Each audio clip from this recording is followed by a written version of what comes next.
I fucking love the intro. It's pretty good. Yeah. We actually added Box Office Brawler to the he was holding the focus mitts. It's a little hard to tell because it goes, Yeah. but I like that it's so quick because it makes people want to like pick out things every time. Like you kind of notice something every time. Yeah. So sorry we were a little late, everybody. But we're having some technical difficulty getting Kurtosis into the stream for some reason. He's like in the backstage, but none of us can see him. So we're not even sure if he actually exists. That being said, I'll try to move relatively quickly here because some of the guests do need to go a little early today. So the first one, he was the first person I ever streamed with that wasn't named the Critical Drinker. And he's already on his way to getting drunk, as I can see in the background. And that's the blue collar loser. Well, you're starting with you got your look, the American right here, Smirnoff, red, white, and berry. The American, yes, the American, yeah. There's no better shirt than the Grim Reaper getting drunk. Like, I've had a bad day, man. Look at that, just like, yeah. Yeah. So I'm just gonna introduce everybody quickly because we're a little bit behind schedule. You guys may know him as my most recent host on Two Hose. And unfortunately, because even though that show went down, doesn't mean I don't talk to this guy. But he's here. He's here to declare the next world war, and that's Joe. Hey, how's it going, everyone? It's going good, brother. Oop, can you hear us? I see that guy. Yeah, can you hear me? Okay, yeah. I said it's going good. Oh, yeah. Wait on you. Sorry, I've had some mic issues. Technical difficulties today, it seems. No, yeah, I'm upset about this whole Kurtosis thing. I really wanted to talk to him about Fallout, but if I can't get him on this time, I'm gonna try to get him on next time. That being said, this was a last minute addition. She kind of reached out to me earlier and was like, "Hey, am I still invited?" And I was like, "Yeah." Like it just didn't say anything. But there's a famous quote that says, "You don't put baby in a corner, but you know who you do put in a corner? That's Sin from Sin's Corner." I just made that one up right now. But I literally am, so it fits, y'all. Totally fits. Oh man, it's good to have you all here. Thanks for having me. And like I said, if we can get Kurtosis in, I'm gonna message him and see if you can restart and get in. I'll add you. Yeah, I'm like upset. Maybe it's the browser too. Maybe if you it might be the browser. I don't know. It sucks if he can't make it because I really wanted to talk to him about Fallout, but I could always leave. It's only one episode. So how is everybody doing today? Good. Awesome. Christmas spirit happening here. Yeah. 2 more days. Everyone check out their Avatar, so that way it can make $4.75 billion. I don't know. Nope. I've only seen it once, don't worry. I'll probably see it 2 more times. I'm not even planning to go see it, but I know, Chris, I know that you have some things to say about it. I heard you on another stream talking about it a little bit, but so we'll get to that a little later. But one thing I do want to bring up, let me get my my slides going because I did restart before. So let's see. And that is this bad boy. Anyone see this one? That Macaulay Culkin has officially declared that Die Hard is not a Christmas movie. So don't fight him. He was nice. He was nice about it. Come on. I had the article up here before, but basically the gist of it was that it doesn't have Christmas themes. It's not Christmas is not intrinsic to the plot, and unlike Home Alone, where if not for Christmas, it would not be he would not have been left home alone. And I said to that, I say, I don't know about you guys, but how do I remove this? Hey, sorry. Oh. First time. Kurtosis is here. Yeah. Oh, he made it. What worked? Kurtosis. He says he's offline. Even though he says he's offline. That sounds like he's driving. But he's talking. Wait, change your mic settings, Kurtosis. I don't know what's going on. It says you're offline. He's a ghost. There we go. No, that wasn't him. Does Kurtosis actually exist? That's the question. Yeah, I'm hearing him talking. Oh, you're hearing him? What? Yeah. Anybody else besides? I'm not hearing him. What mic settings do I need to change? I hear him. Sounds like he's like in the jet engine, but yeah. Yeah, he does. He's got some background stuff going on. I don't know. Yeah, I can't hear him. Yeah. Can you hear? Oh, he can hear us because he responded to your comment. This is IT live right now. It's fantastic. This is the Craziest So Gwen, thing. They're saying that they can't hear him in the chat. So go. So there's a little right below the screen here, right I below can the hear green him. screen. They can't. The It audience, doesn't matter I if you can guess. hear him. yeah. That's so strange. It's irrelevant if you can hear him. If He's the audience laughing. can't You hear him, can't he's just hear him? talking to He's What talking audience? in No. British. There's nobody watching, or nobody watching, that's for sure. Because we were a half hour goddamn late. Kurtosis, there's a little gear right below the green portion of the screen. You'll see it. Switch over your mic. That might. It's definitely on Kurtosis. It's definitely on him. Anyway, Well, in the meantime, he'll let's catch talk up. about. We'll catch up in a minute. In the meantime, let's talk about this Macaulay Culkin guy and why he doesn't know shit about Die Hard. So, you know, like I said, the initial argument is like, oh, it doesn't actually, Christmas themes don't play a part, all that stuff. But I've always said this, that any argument that you can make against Die Hard being a Christmas movie, you can also make against Home Alone, and that's one thing that's one thing I've always True. maintained. So does anybody have an argument against it? Well, Kurtosis tries to figure that out. Against it being a Christmas, it's clearly a Christmas Yes, against movie. it being it's good. It takes place during Christmas with Christmas music at a Christmas party. I mean, Michael came and put sleigh bells into the score of the film. It's got Christmas in its DNA. But is Lethal Weapon a Christmas movie then? Yes, it is. Takes Yes, place during exactly. Because I listen to Ask the Drinker. Even Drinker is fucking wrong, idiot. Like, you know, Christmas Wait, film. I didn't even. He did a stream today. Yeah. Oh. I sent him a super chat, but someone's like, Drinker, it's like people don't talk about Lethal Weapon as much being a Christmas film. He's like, I don't think about Lethal Weapon being a Christmas film. It 100% is a Christmas film. I feel the same way about Long Kiss Goodnight. Oh, yeah. Honestly, I think every movie is a Christmas movie. I'm just Rambo is too. Rambo. Rambo. Hell, I mean, I just think every movie ever should be a Christmas Also, movie. the Hobbits did leave the Shire on December 25th. That is Ooh, I didn't true. know That is true. Christmas movie confirmed. But yeah, I mean, so like that is the argument. So I'll play the devil's advocate here. So, you know, and then try to like undo the argument. So, you know, one of the main arguments is that Die Hard could take place during anything. The fact that it takes place at a Christmas party is irrelevant because it could have just taken place anywhere. And then I like I've said, you could argue that for Home Alone, it could easily be a Christmas vacation. Summer vacation instead of a Christmas vacation. It actually makes more sense if it's a summer vacation, because why the hell are all of these people not home for Christmas in Home Alone? Can anybody explain that to me? How an entire block there's not a single set of people who's home? They're all traveling. Yes, but you're telling me every Yeah, single family on that block is traveling? Every single one? That's what rich people do. They travel a lot. On top of, come on, Dark Hour, we all know, like, as 80s, 90s kids, all of our families had these massive houses with 15 kids, and that was average blue-collar people who could afford that kind of house. Yeah. I mean, nowadays, if you could afford a house now, like a standard one-family home, you can afford that house back then. So it's, you know. In a few years, the argument's going to be that it all happened in his mind, and that's why there's no neighbors, and that's why the thieves didn't kill him, and that's why his house is gigantic. I've always said that there's a like a 20, well, I guess what it would be a 25-year later sequel in there where it's kind of like Saw, where it's like the reverse. Like he's lost his fucking mind for not being in the for being left home alone all those times. Now he starts kidnapping people to have them home, like to have them home for his Christmas, and like the way he keeps people in is with the traps instead of keeping people out. Yeah, and they have to actually get Joe Pesci to come along because he's the only one who has experience with the traps. Like there's like this great reverse movie like, there. Hello there. I would so watch that. My name is Kevin. I want to play a game.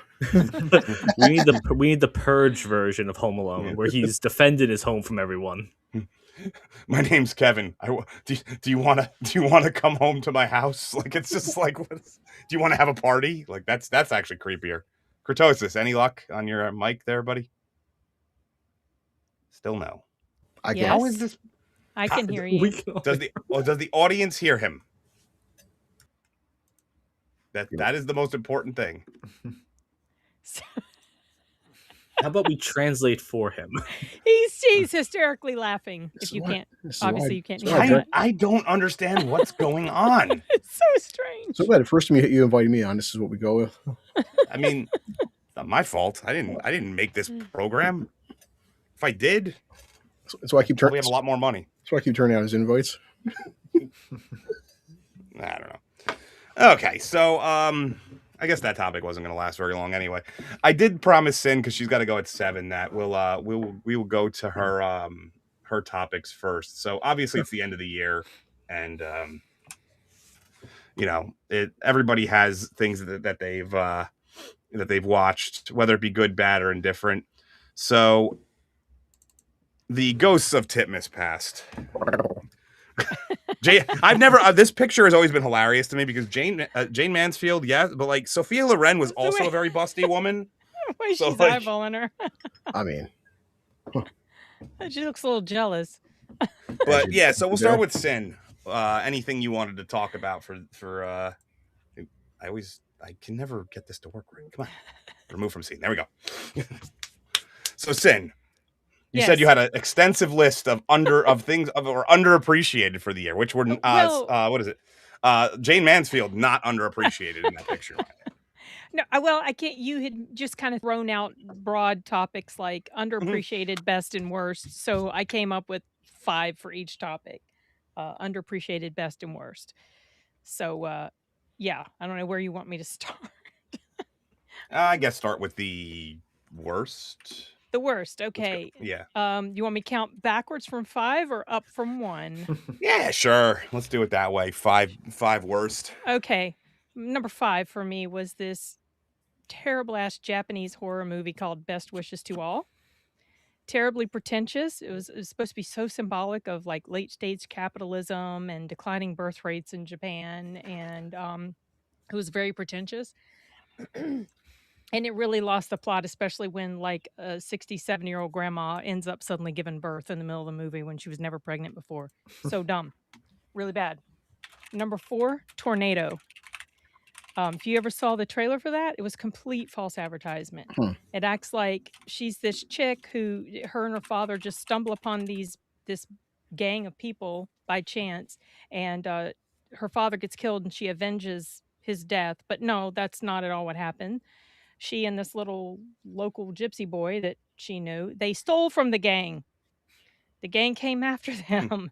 Her father gets killed. I mean, like everything that it was happening was all her fault. And I went on a huge rant about it in my review, and my review was so spicy that IMDb would not publish it because I was using words I guess they didn't like, because I said she should commit seppuku.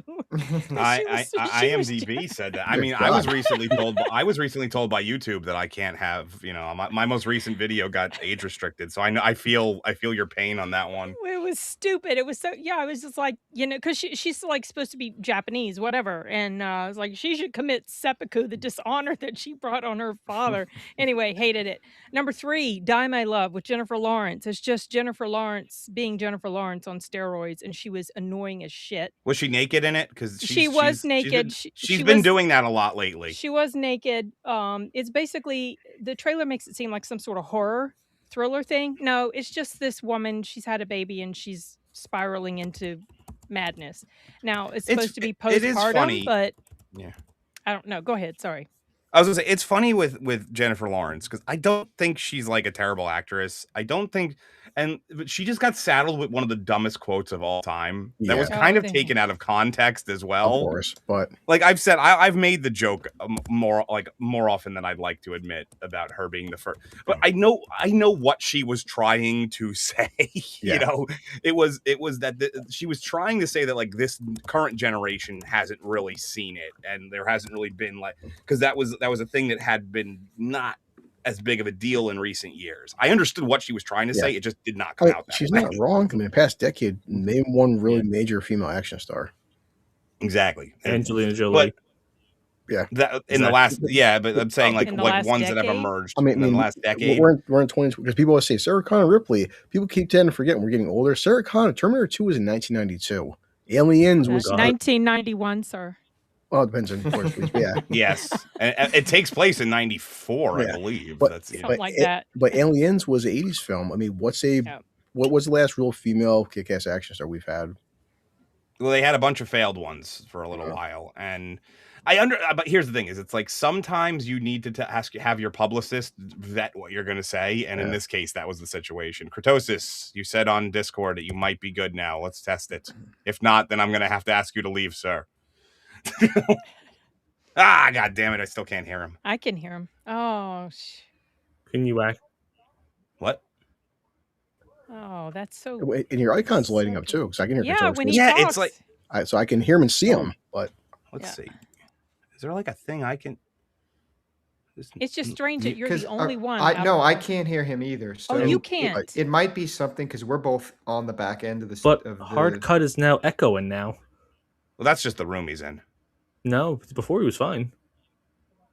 Really? Oh, it's like maybe it's like you're not talking into your mic. Maybe you're talking into your computer mic now. Does your Yeah, well, no, Kurtosis this doesn't make any sense because it's clearly reacting to his mic. It's showing the this thing when it does this thing. Yeah, I agree. So yeah, I don't know. I'm sorry, Kurtosis.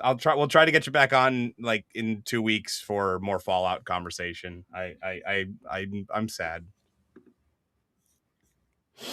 He's saying, well, thanks for having me, guys. I can hear you, buddy. Don't worry. It was nice to meet you. It was good talking to you. 10 seconds of you. Likewise. Anyway. Oh, poor guy. So I guess back to Sin. Go ahead. Oh, geez. Okay, number 2. Oh, Hi. Hated this movie so much, and I was pissed at the audience for laughing at it at all. And it's basically about this woman goes on this romantic weekend with the guy that she's dating, and they find bondage gear. She ties him up. They have fun, and then before she unhooks him, it ends up being that she finds out that he doesn't consider them exclusive, and it sounds like there was just a miscommunication. Anyway, she keeps him locked up. She keeps him chained to the bed. Will not let him go until he changes his mind. This is played for comedy, you guys. Comedy. And the audience was laughing, thought it was hilarious. And I was so angry. And then at the end of the certain amount of time she was going to keep him chained up, she's going to let him loose. And she asked like if he's changed his mind. And like a dummy, he is truthful and indicates no. And they get in this argument and she keeps him chained up longer. So stupid. No accountability for this chick at the end. And he ends up apologizing to her. Can you imagine if the roles were reversed? Oh, yeah. I mean, I often apologize. I often apologize when people kidnap me because I'm just not worth anything. So I mean, it's like they expect they try to get ransom, and people are actually like, no, you have to. You're not gonna get anything. It was just I could not I was very angry at the audience, the movie and the audience, for even thinking that there was anything funny about it. Got some membership. Number 1, On Swift Horses. Terrible movie, awful characters. Woman is cheating on her husband with a chick, but she's also lusting after her brother-in-law, and she's betting on horses and winning money and keeping it hidden from her husband. I legitimately thought you were gonna say that she was cheating on her husband with a horse. I thought that was because you said something about horses, and the way you said it was like you were like, wife is cheating on her husband with and I was like, no. That's the movie we need in 2026 to bring us together. I was like, I didn't know that Tijuana was making movies now. I didn't know that. It was so and the brother-in-law, he's got the hots for her, but he's also closeted gay. So it's like and he would lie and cheat and steal. Terrible characters. Hated every damn second of that movie. So that's my top 5 worst. I do want to say, if anybody in the chat wants to join, we do have an open seat now because unfortunately my boy Kurtosis couldn't make it. I'm going to pour one out for my brother. I haven't heard of any of these movies that you actually mentioned. Were they all just indies or something? Well, I don't know. Maybe Die My Love came out and got big buzz for her. Like, oh, she needs to be nominated because it's great acting that she does. And I'm like, no, it's just Jennifer Lawrence being Jennifer Lawrence. And I hated her in here. I could not stand her.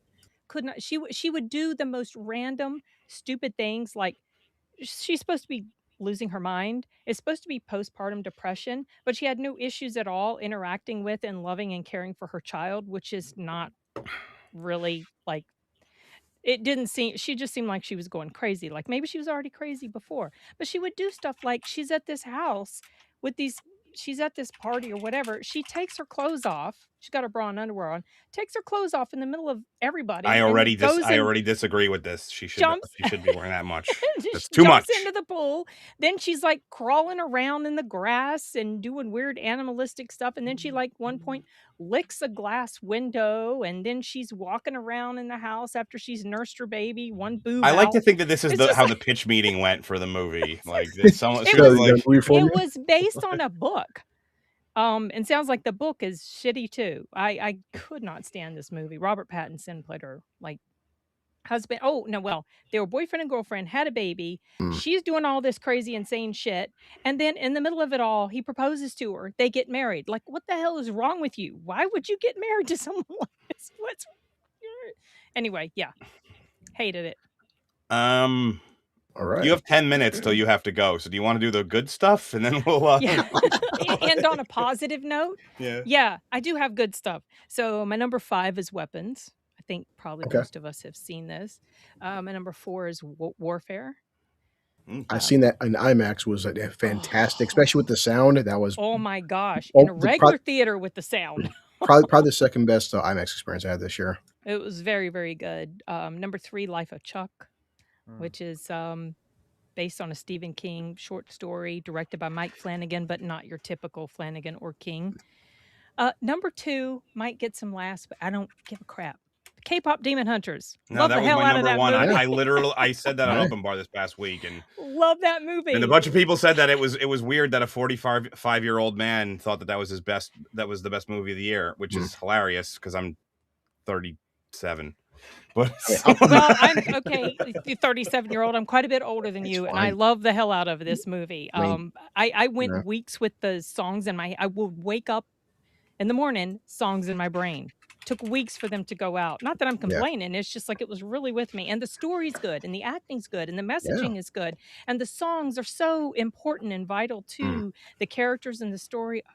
Fantastic movie. And my number 1, which has always been my number 1 since I saw it at the Regal Mystery Movie in January, and hasn't changed. And it's officially a 2024 film, but I don't care because it released here in 2025 wide. It's Better Man. Another like musical biopic about Robbie Williams from the UK. Oh, I remember that one. Yeah, that was fantastic the movie. monkey one. It's not weird. I promise it's not. The monkey thing is just symbolism for like how he feels about himself. He's not literally supposed to be a monkey. Yeah. I mean, I I often feel I'm a monkey. It works because I think it works better the way they did it than if they had the actor showing his face. Because there's something about, the way chimps are monkeys and everything, and you can see all this human emotion, and the CGI was really good, and songs are good, stories CGI, good, I will say this, acting is CGI great. when it's being done properly. So that's one of the problems is I feel like a lot of people are down on CGI nowadays because it gets rushed for a lot of these, Marvel has especially done this bad because they're rushing these productions out so fast. And CGI a good CG requires a lot of computers, a lot of processing power, and a lot of time. And for, you need to have, and when you're trying to rush things and you're asking for last minute changes on movies, that's why it looks like garbage for Marvel. And a lot of these other studios that are rushing things. I hate that. Not the actual firms that are doing the CG are not at fault. It's the unrealistic deadlines that are happening to them. Yeah. Agreed. It's the MS Paint thing. It's like, I can get you something, but it's not going to look good, and it's just done. I remember last week, dude, they showed us like some kind of stat, some crazy stat. Like, remember Transformers 2 and Devastator? Love or hate the film. Like they were like frying motherboards or some shit. They had some kind of super piece. Like the Devastator was like, that's like a 6-month project. He's on screen for like 2 minutes, but like that was at the time the hardest thing that was ever done. Devastator is actually one of my all-time favorite Transformers. So, the Constructicons. So I was upset by the way that they did him in that movie. Oh yeah, and I understand. I'm just saying, but seeing that on screen though, that was a process. First of all, you said love it or hate it. Who possibly hates that movie? The second Transformers not good. Not good. The first one's good. The second one not so good. Hold on. I have people. I said that I will invite people on. I have people asking me, so I have to answer them. You said my name a second ago. Were you going to ask? Oh, I was going to say, since you only have a few minutes, is there anything you're looking forward to or current that you want to talk about real quick? I honestly have not even looked ahead to what's coming out. But I'll give you 5 underappreciated films for the year. Oh, good. Sorry, I forgot you had that part of your list. It's okay. It's number 5, The Phoenician Scheme. Benicio del Toro. I have that on my list too. Huge ensemble cast. Very quirky, as the director is known for. That's his style. But I really enjoyed it. I like that. Number 4 is Sketch, an Angel Studios film, but it's not faith-based at all. It's about this little girl who her drawings come to life. She's dealing with grief from the loss of her mother. It's pretty good. What I would do with that power, you have no idea. Wouldn't that be cool? The stick figures that I would bring to life. Oh, shit. Number 3, Americana, with Sydney Sweeney, but it's not about her. It's another ensemble story. Does she get naked in it? Because that's kind of her thing. No, she doesn't. Okay, never mind. This was made 3 years ago, but still, I really enjoyed it.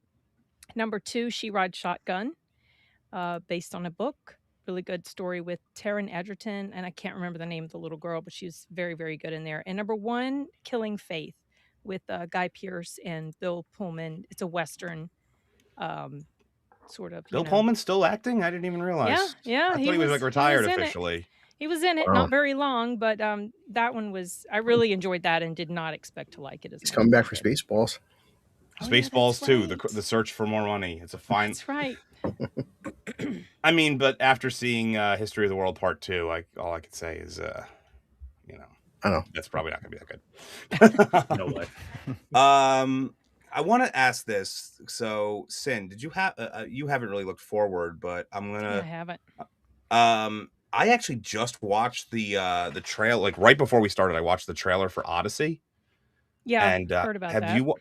Haven't. Okay, so you haven't watched it. Okay, how about? I stay away from trailers if I think I normally do too. Yeah, but I heard things about this one that the actual trailer itself was good, but they had some sort of weird filter over it. I guess the one I watched removed that filter because I didn't see it.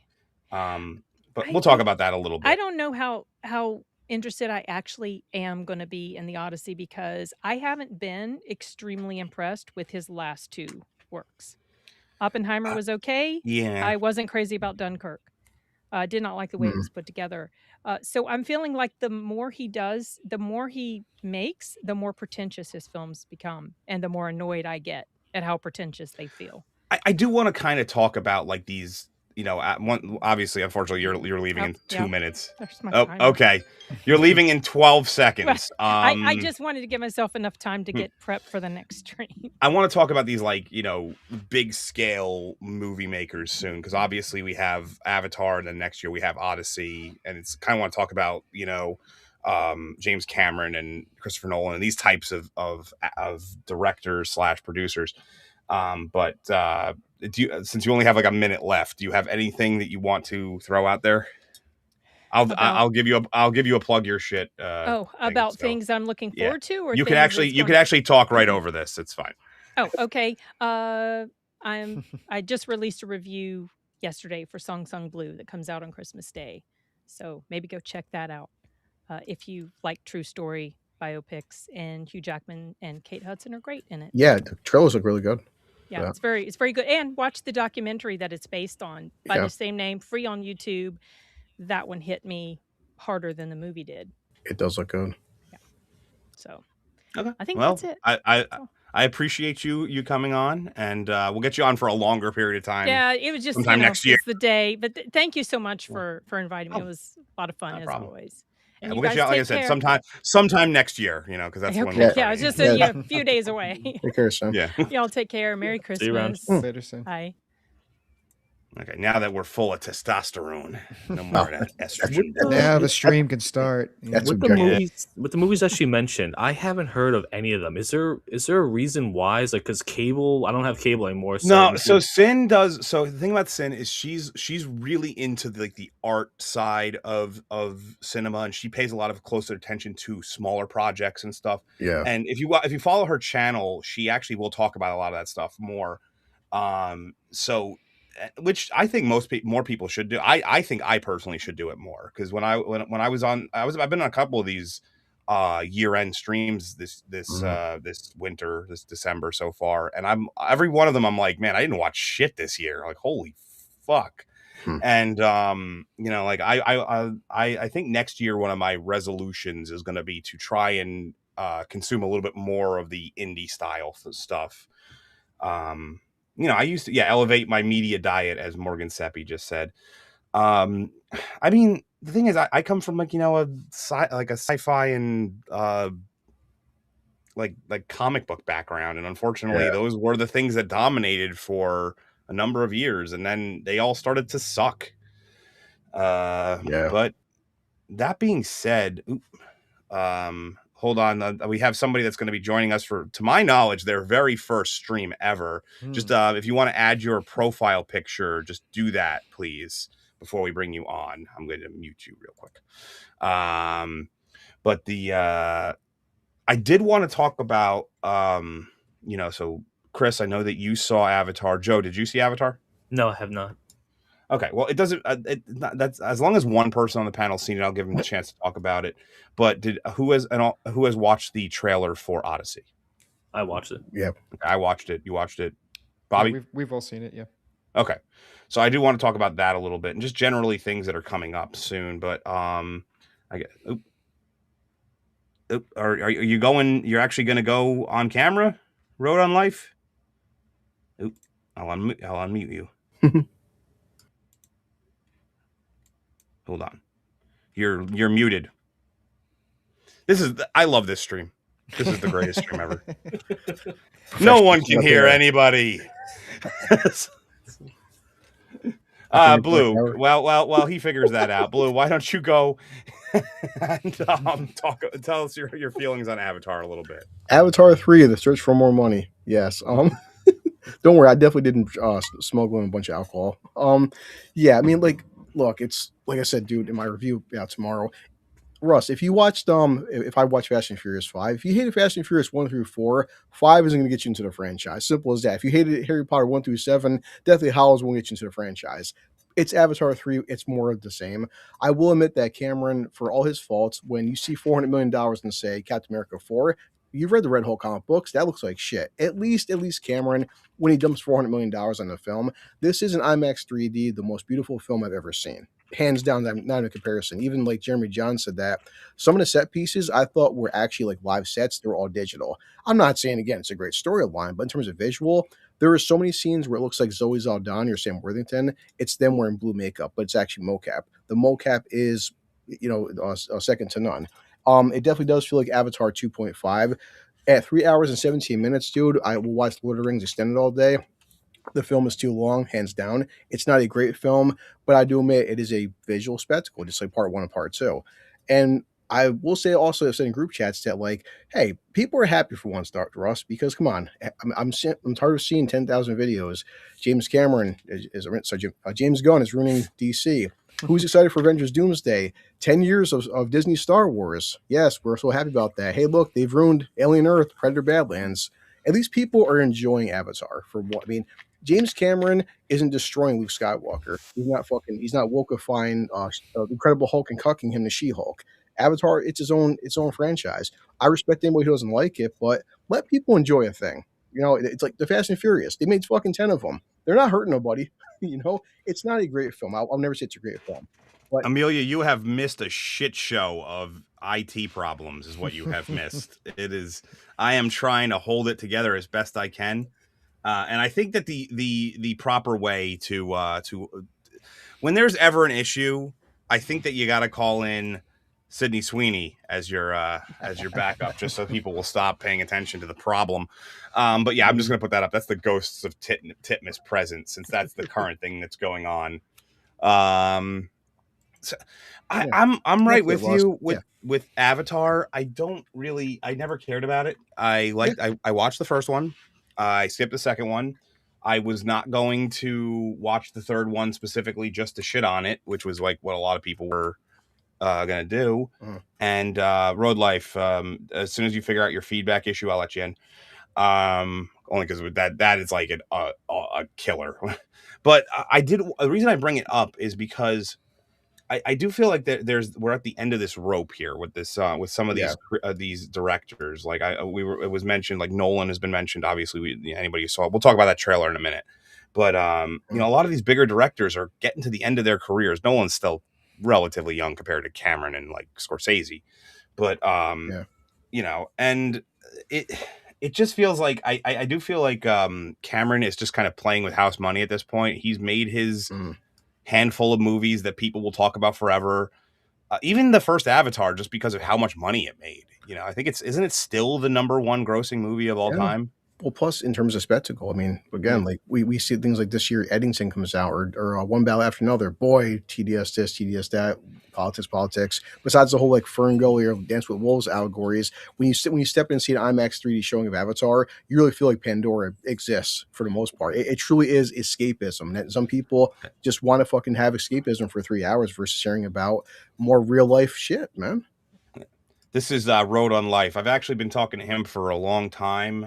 He kind of started a channel relatively recently. He specializes mostly in Predator content, but to my knowledge, I think he'd be a good person to bring in on this. And it's good to have you on for your first stream. He said he's getting a little bit of feedback because he's on the road right now, so he's just going to unmute when he talks. So I'm okay with that. Go ahead, Road on Life. Or no? Everybody?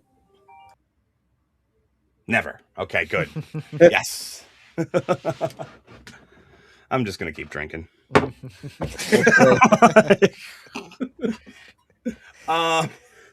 So let's talk about Odyssey trailer. Why don't we?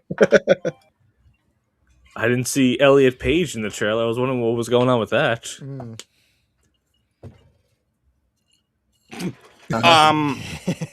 It was a bit Good thing. So it was a bit uninspired of a trailer.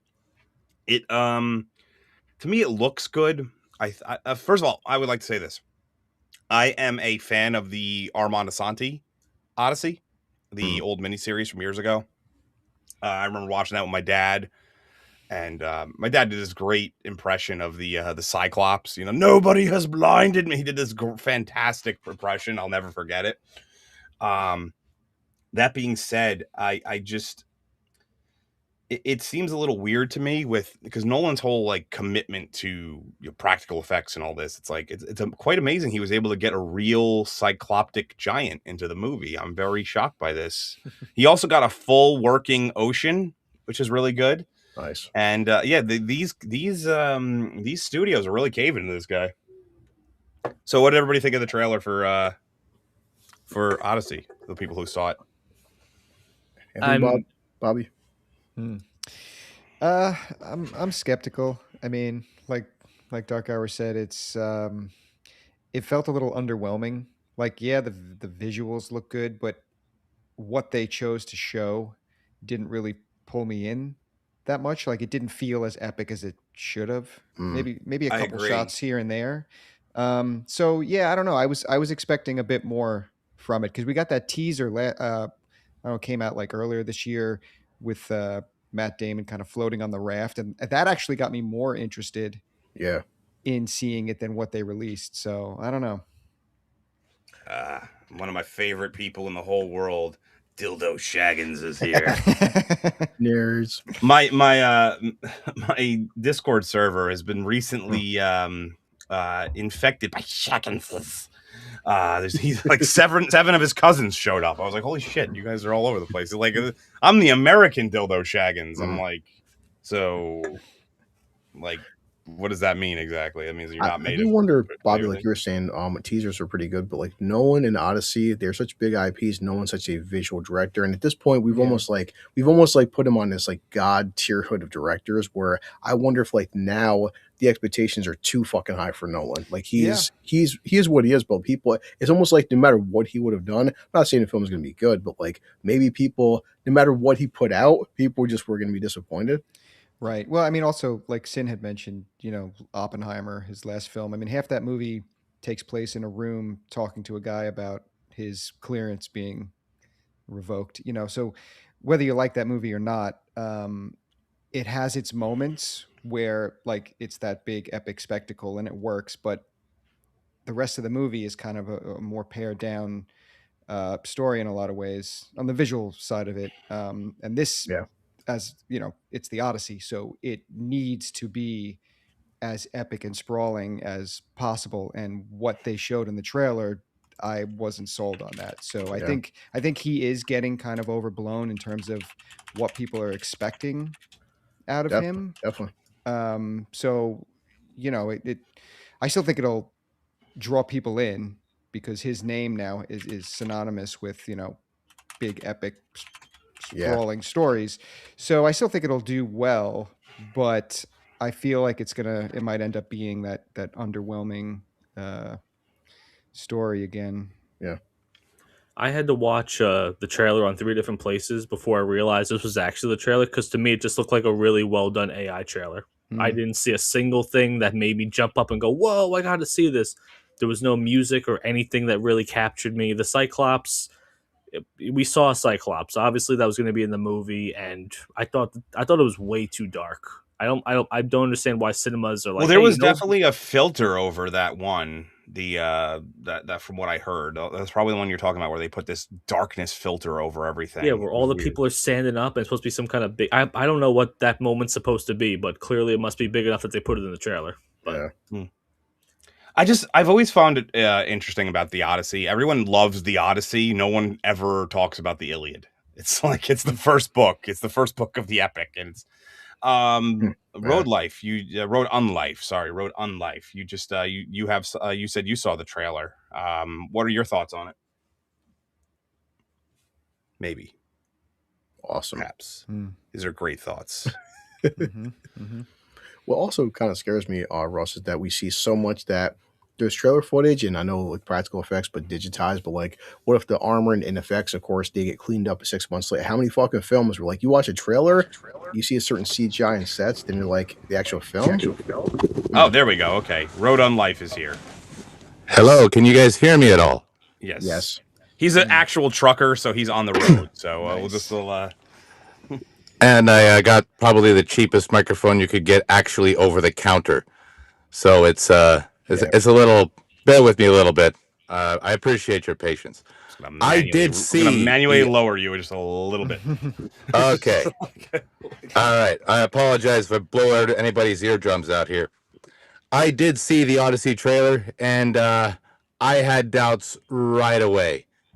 I mean, first of all, the armor. What the hell? Why they have to go with the black armor thing? And then he kneels, why's it but it gotta looks be like black? he's. Come on, why can't it be not black? And when he kneels to the guy in the armor, the camera angle from below makes it look like he's doing more than just kneeling. I'm like, do you really have to put this in the trailer, dude? I actually think that's a great way for your going forward. You should just tell people that you're recording your videos on a CB radio. It would go perfect for your theme. I actually considered that. I really did. CBs are actually when you're not like 1,000 feet away from the person you're talking to, actually sound pretty clear. The problem is most of the time you're talking to someone who's really like almost a half mile away. Live from the Pork Chop Express. Yeah. You are more right than you think you are with that right now, man. But yeah, with the Odyssey. Oh, someone likes my sweater. Yeah, I have actually. I'll make myself big. Sexy Rex. Yeah, T-Rex. It's Tree Rex. So I actually have a T-Rex shirt for almost every holiday. It started out as a gag because I didn't have a Thanksgiving shirt because no one really makes Thanksgiving shirts. It's like, okay, what's the theme? Eating. And so like I found one. It was a T-Rex, because T-Rexes eat a lot. And then it went from there. I bought the Christmas one, then I bought the Easter one. The only holiday I don't have because I haven't been able to find it is Valentine's Day. For some reason, you can't find a T-Rex Valentine's Day shirt. I don't know what's going on with that, but because they're all button down like Hawaiian shirts. I'm gonna trademark that idea now. It just became a running gag. But that being said, I was saying something about the Odyssey and I lost it. I'm sorry. Yeah. I anytime somebody notices my shirts, I like it. Yeah. And that chest. No, you don't want to see this. The Iliad. Maybe like 8 years ago when I was in competition shape, you wanted to see this, but not anymore. It's like 8 years ago. But yeah, I haven't competed in. Let's see, I've been a brown belt for 7 years. 5 years. 5 years is probably the last time I competed. So, and I won that competition, but only because there was one other dude in the division who was like really fat and got really tired really fast. It was before that, when I was like when I was a purple belt and a blue belt, I was a pretty high level. I competed at like the Nogi Pan Ams and stuff. I did some pretty high level competitions, but when I got to brown belt, I kind of stopped doing that. Fucking Al Bundy over here. I don't know. Al Bundy kicked my ass, dude. He's a fucking Al Bundy's a beast. He's a black belt, actually. Yes, he was one of the first. Fun fact: he was one of the very first celebrity jiu-jitsu guys. If you can see it when because in the first like 2 seasons of Married with Children, he's pudgy. He has like he's not fat. He's pudgy. But he then like season 3, all of his clothes don't fit. All the costumes they had for him didn't fit anymore, and that's because he started doing jiu-jitsu. And because he was in California, he was training with Gracie Baja, and that was the so he's one of the first celebrity jiu-jitsu black belts. Fun fact. Yeah. I think he's like 6 foot, and he's a pretty decent sized guy. I mean, he's a I mean, I've never met him. I'd love to meet him, but it's probably, I mean, what, he's got to be pushing 80 now. Like, isn't he like high up there too, like 5th degree or something? Yeah, he's like a 5th degree. So the way jiu-jitsu, so I mean, we're going. This stream is fucking off the rails. The way that degrees work in jiu-jitsu belts. So when you're a white through brown belt, you get promoted based on merit, like okay, you've earned this. Once you hit black belt, it's just years, as long as you're active. So it's 3 years, 5, 5, 5, 7, 15, some shit like that. And then you go up the ranks. So if you're a black belt for, I think you got to be a black belt for like 38 years or something like that to become a red belt, but no one does that. You have to be named Gracie to do it. Yeah, there were never rails. Stavroseum, there was never rails. I don't. This is. I don't even know what the fuck were we even talking about. Ed O'Neill. I guess Ed O'Neill actually he did play high school football. The Odyssey, right? Yeah. The Odyssey, sure. So my issue with the Odyssey trailer was it started pretty good, and the more they showed was more the problem. I felt like they should. The thing, something about the Odyssey is that it needs to be. Like there has to be mystery to it now, which is weird because it's such an old story. Yeah. But the more you show, the less I'm interested. Because like one of the things, I think, Joe, you just said it. I know that there's Cyclopses. I know that there's all these monsters that they encounter on the way back from the war, from the Trojan War. Yeah. But the thing that makes it interesting is what they're going to look like, what they're going to be.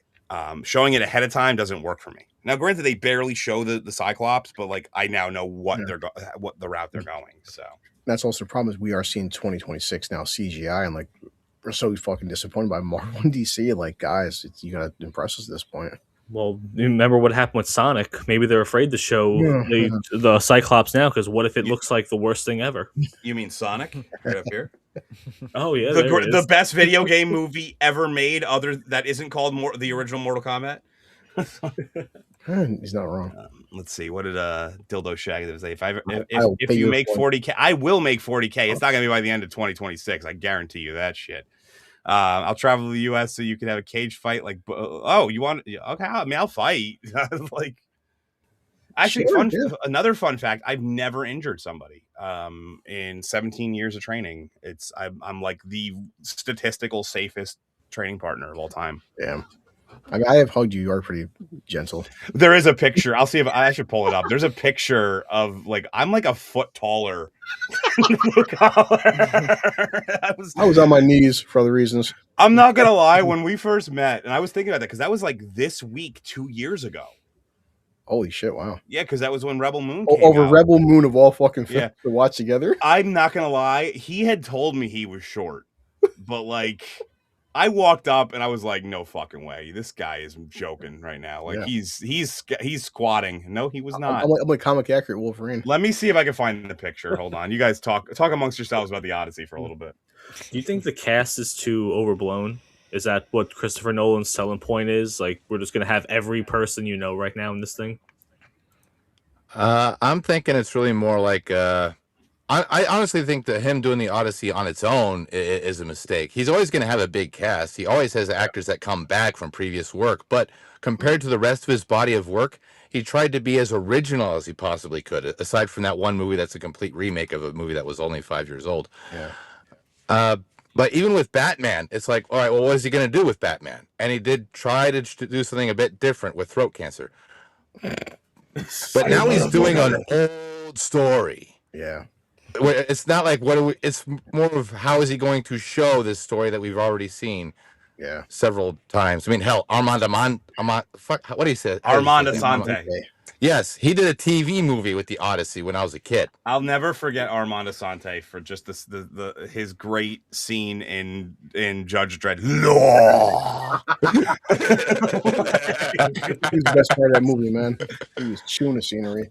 Best actor he ever, was right there. Odysseus too, and he did it not long after Judge Dredd. So he went from screaming "Law" at Sylvester Stallone to making a Cyclops screaming to the void. So it was an odd couple years for him, I think. I mean, as people see in the past, and having an ensemble cast not the issue. The problem is it's just good. Blue Collar is taller than me if he's laying down and aroused.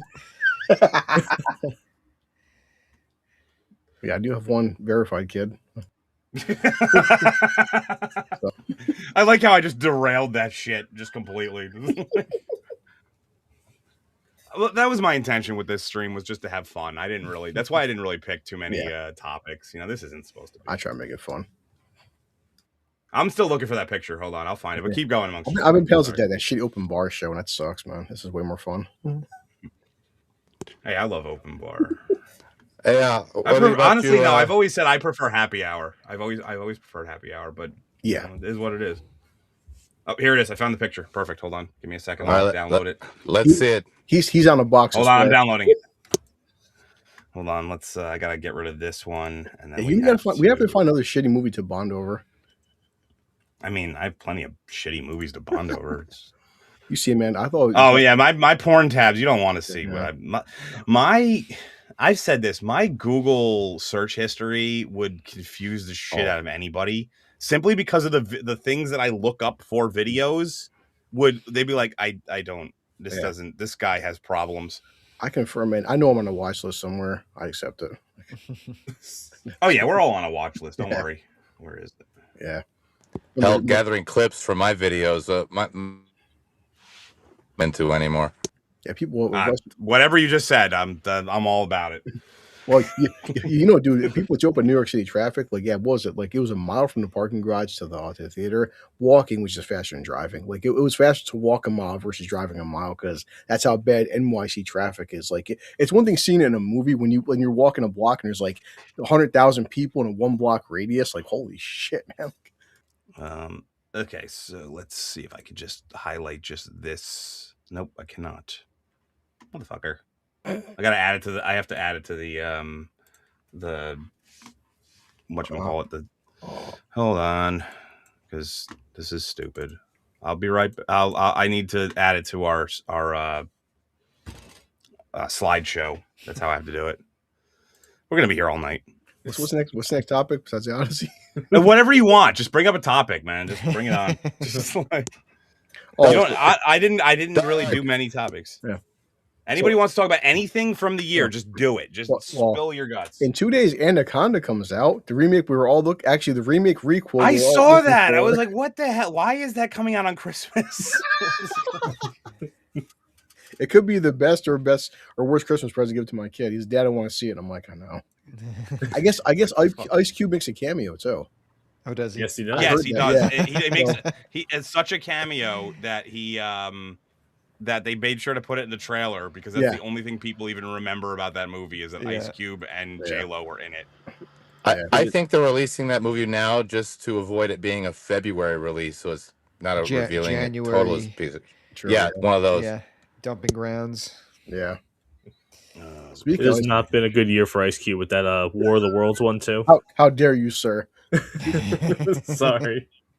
Speaking of, since Dark Air knows our friend Emperor Goodwin, I'm trying to set up on Monday. Do I though? Do I really know who Emperor Goodwin is? So a little film came out this year, since we're talking about 2025, called War of the Worlds. And when you hear terms like masterpiece, greatest film in a decade, this I guy really thought you were about to say something else.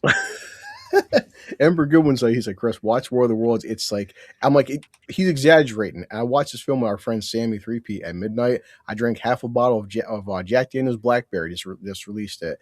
And no joke, in the past 5 years, I haven't cried that much from laughter in the past 5 years of my life. It is the greatest thing I've seen in so far in the 2020s. War of the Worlds, I'm going to stream that on my own channel on Monday. Open invite. It's do all the drugs you can do, take all the alcohol you can ingest. It is. Am I the only one who has him?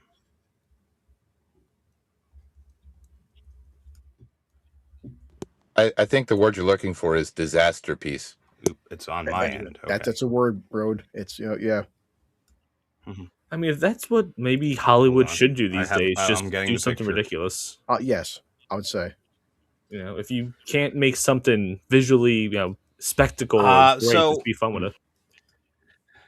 I feel like we're in the self-referential age of Hollywood, where they only Yeah, joke, that's like they Blackberry. basically only make movies that either refer to they Yep. either refer to older movies in terms of remakes, Yeah. or sequels, or they're making fun of older movies. Yeah. The acting, the plot devices in this World of Worlds, Ice Cube, it is like, don't watch this solo. Bring as many friends as you can. Take as many substances as you can find, legal or not legal. Just sit back and you'll be transfixed as a human being.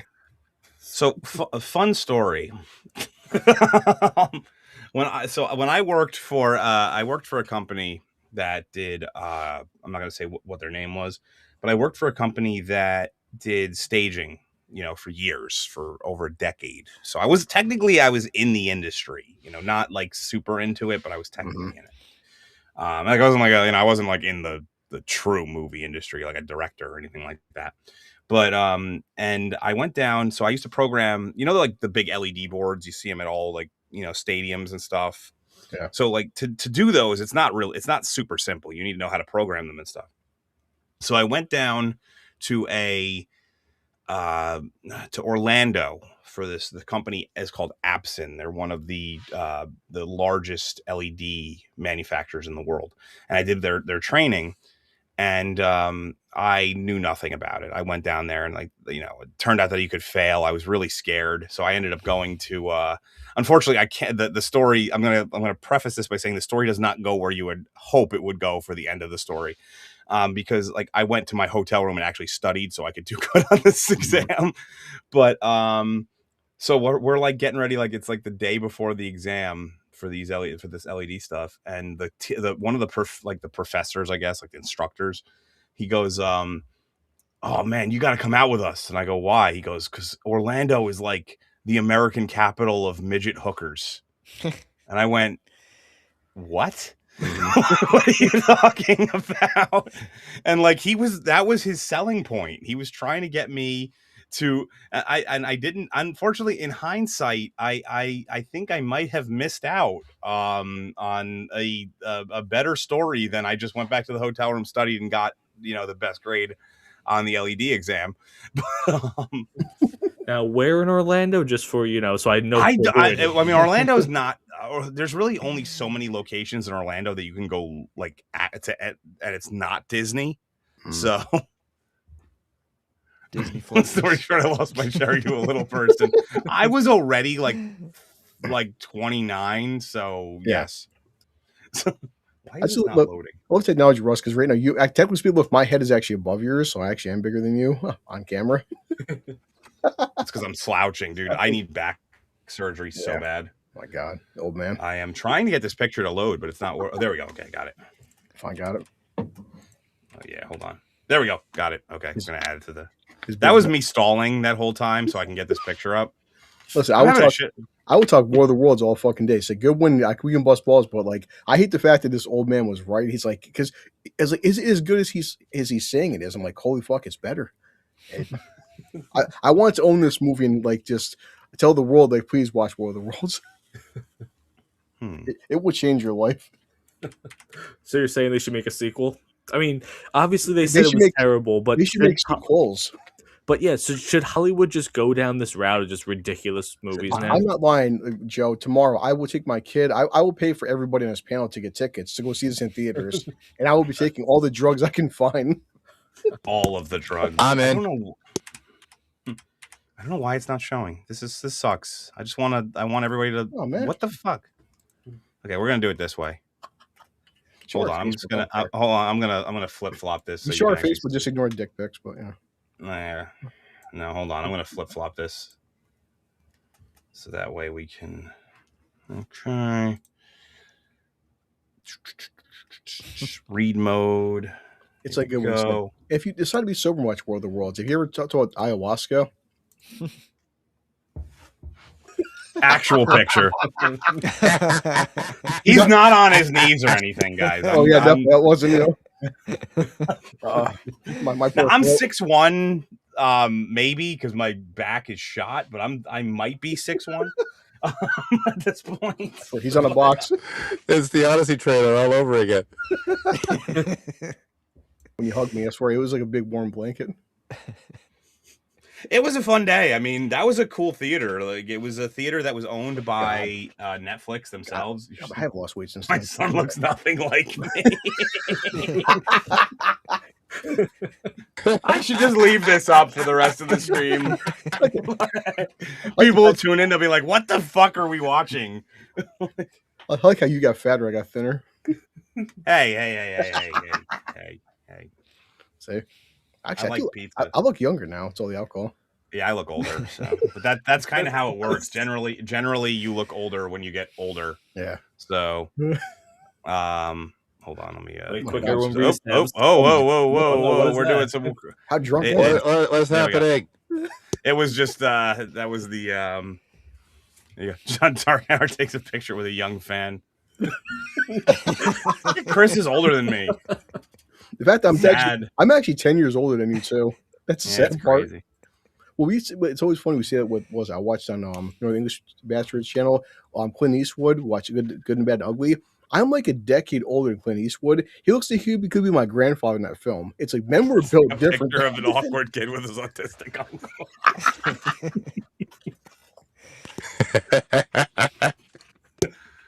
Well, if I ever met Blue Collar, I'm going to come down these stairs. Uncomfortable for who though? Not me. We've lost the plot, guys. I'm sorry. Merry Christmas. But it's fine. Hey, I mean, it's the end of the year stream. Fuck it. Who cares? I've watched every tit show, and poor Bobby's like, "Why am I his co-host for?" You know what it is? Listen, I'm enjoying this as much as you guys. The truth be told, I just need someone to bounce off of. That's all. I just need. I don't.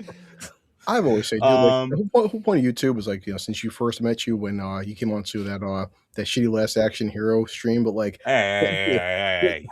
Dude, have fun. We're here to have fucking fun. When YouTube becomes a job for me, when I start hating doing this, I'm quitting.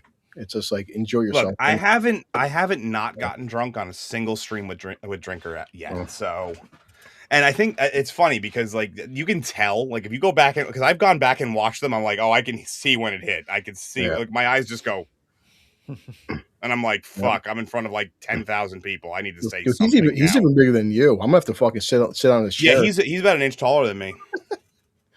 So many ways. I think that's why Drinker uses the sunglasses, is what it is. Oh, he's gone from the moment that stream starts. He's like, but so what else did I have? I didn't really have so Odyssey. One thing I wanted to bring up is like, I know that Cameron had said earlier this year, actually not that long ago, only maybe a couple months ago. You see that actually Drinker said that Michael Bean was supposed to be on Drinker's show. Michael Bean was interviewed by Jim Cameron. That's why he actually rescheduled. But like the first thing, I watched the whole clip though. Jim Cameron said, he goes, "Man, killing off your character Hicks was the stupidest fucking idea I've ever seen." Jim Cameron said it. Like, I like how you say Jim Cameron, like know him personally. You're like, Jim Cameron, my boy. Do you see the clip on Twitter where he has guns? He's doing the gun range. Oh, I thought you meant like guns. Like no, he's actually he's shooting fucking guns like Keanu Reeves in John Wick. It's up on Twitter now. I'll take your word for it. I thought literally I thought you were gonna say it was James Cameron flexing He's like that. 70. He's like 72. Hey, it doesn't mean shit. My arms get bigger every year. Let's go. It's because they're getting fatter. But but in all honesty, so did anybody else? So I know that earlier this year, Cameron said he might be considering doing another Terminator movie. Can we stop without Arnold's? Yeah. Can we stop with this shit? Would that be possible? I'm just I'm done. I'm done with Terminator. I don't think I've ever said this one publicly with Terminator. No, it's nothing like that. No, it's with Terminator. That I had an idea for a Terminator movie. Terminator TV show a while back. I wish that would that's the route they would have went, because I've never hated what is it, I've never been a huge hater of Salvation. I know there's a lot of fucking problems with that movie. It's weird. I swear Salvation's gotten a new second life from people, maybe because Dark Fate was such shit in Genesis, but people never really hated Salvation. It just wasn't as good, but there is good aspects of Salvation. The Mexican Arnold would be in that. He'd be he instead of saying hasta la vista, he has to be see you later. It's a Mexican accent. I remember my dad was just rewatching Sarah Connor Chronicles. Fox fucked it up. But remember the whole dreaded. I know that, guys. I know that they had a show. I know that there was a show, which was good. But I'm saying I had an idea for one that I think would be if you took the Salvation world, I mean the future war, and drew it out. Did a Walking Dead style show in that universe where it's pockets of resistance trying to survive. Maybe you even have a false prophet kind of false messiah kind of John Connor, who he's from Sweden. His name is Jan Connor, or some shit something like that. And I think that there's a good show in there, or a full trilogy, as Rebel Rose just said, a full trilogy of those actual movies. The building of the resistance is actually a great story that if Cameron got a hold of that and was able to channel his old ways, I think that would be great. Yeah, Resistance the game is very similar to that. I did stream it this year, that the DLC. I heard everyone saying a couple years ago, I played this Terminator Resistance game. It's the unofficial Terminator 3. I'm like, whatever. I played it. I'm like, wow, this is better than fucking movies. This is. And it was. Don't even watch my stream. Anybody, YouTube playthrough for Terminator Resistance. And the DLC is all about Kyle. And then eventually him going back in time. It has ties to the first and second movies. It's the unofficial Terminator. I never played that the DLC you're talking about. I played the one where you play as a Terminator trying to. That was part of it. Yeah. But the I liked Resistance. I thought that was a good game. And it's great. It's great because you can actually make your character in such a specific way that you can just go around with basically a cell phone hacking other Terminators and just letting them fight each other. And that's how I did it. I kept doing it. Yeah. It's the easiest way instead of trying to find weapons. And the same company did RoboCop, which the RoboCop game blew up. It's almost why are game studios getting RoboCop and Terminator better than actual movie studios? God, and they brought back fucking Peter Weller, man. That RoboCop game is better than any bullshit RoboCop 3 movie. I wish I could answer that question for you. What else? Joe, didn't you have to go? I was going to go in a few minutes. I didn't want to interrupt anybody. Okay, it's fine. I mean, if you got to go, I remember you saying you had to go. This stream's going as long as I'm standing. So. This is 5 minutes. I guess. I do need to actually go and edit for a little bit. But would I be able to talk about a disappointment of the year I saw? Yeah, go ahead. Right. Really quickly though, there's a show on Peacock called Devil in Disguise. It's the John Wayne Gacy show. First episode knocked it out of the park. I'm just gonna say you're disappointed by something with John Wayne Gacy, the clown. Oh yeah, killer. You got the first episode. Chills. It was one of the creepiest experiences I had watching something, and then afterwards, it was about how all the gay prostitutes their life stories. The first episode was them uncovering 20, 30 bodies, and then every episode after that was about these people that they died. And it's I don't care. I want to see the killer do these things, but they dropped the ball. I don't know what the hell they were thinking. Just 8 episodes of sad homeless people. Okay. Yeah. And at Works the end, for you don't even get to see him die at the end, though. He's on death row, and it's from the point of view of the people waiting to see him, and then they execute him off screen, and the police officer comes down like, "Oh yeah, he's dead. You can all go home." It's like, why did you make this show for us? Yeah, it's very odd show. I need more John Wayne Gacy for Lord Joe 20. I'm not saying we gotta see him seduce these kids, but it's like, can you show murder or something? I'm not saying it, but I want it. But yeah, that's the best way to put it, Dildo. What do you want to see in a John Wayne Gacy I drama? want to see something. I'd like to see the origin story of him actually being a clown for like 25 years beforehand. You have 30 like bodies. Under the Red Hood, but John Wayne Gacy. Yes. Yeah. You have 30 bodies in your house, and your wife doesn't know about it. How is that possible? But the whole thing is, they keep setting up that he has a dead body or he's about to kill somebody, but it's really, he never does it. He just goes to be a clown more at another person's house. It's just... Joe, I mean, just curious from a cinematic standpoint, how many dead kids on screen is good for you? Just anything that makes me uncomfortable. So, like, give us a number. So, like, Welcome to Derry Levels, episode 1 of Welcome to Derry. Did that work for you? Something like that, though. But, it's just, at least show me the murders. Don't just tell me they happened. So more dead kids on screen. I like knives in faces. If you're going to go for it, not you even gotta the younglings go for survived. Yeah, we at least saw Anakin take out a few. Well, you didn't see it. We heard about it. No, you didn't. No, you saw it on the visual thing. No. The little holocron No, thing. he fought against who was he fighting in that? It was they in the video game they actually have like a whole sub story of that guy. I can't remember his name all of a sudden. We're not in film though. Episode like 3. a DLC of the Anakin killing the younglings. No, so the actual scene that you see of him on the holo deck thing is him fighting the other Jedis in the other full-grown Jedi. You don't actually ever see him kill kids on screen. Only people you see the one kid you see die on screen in Revenge of the Sith was actually George Lucas's son, or grandson or something like that. Yeah, the one that jumps out and saves Senator Organa and then gets shot. That was his. Yeah, well, that's why it was his son. I know Joe told me he hates episode 3 because he wanted to see more kids being brutally slaughtered.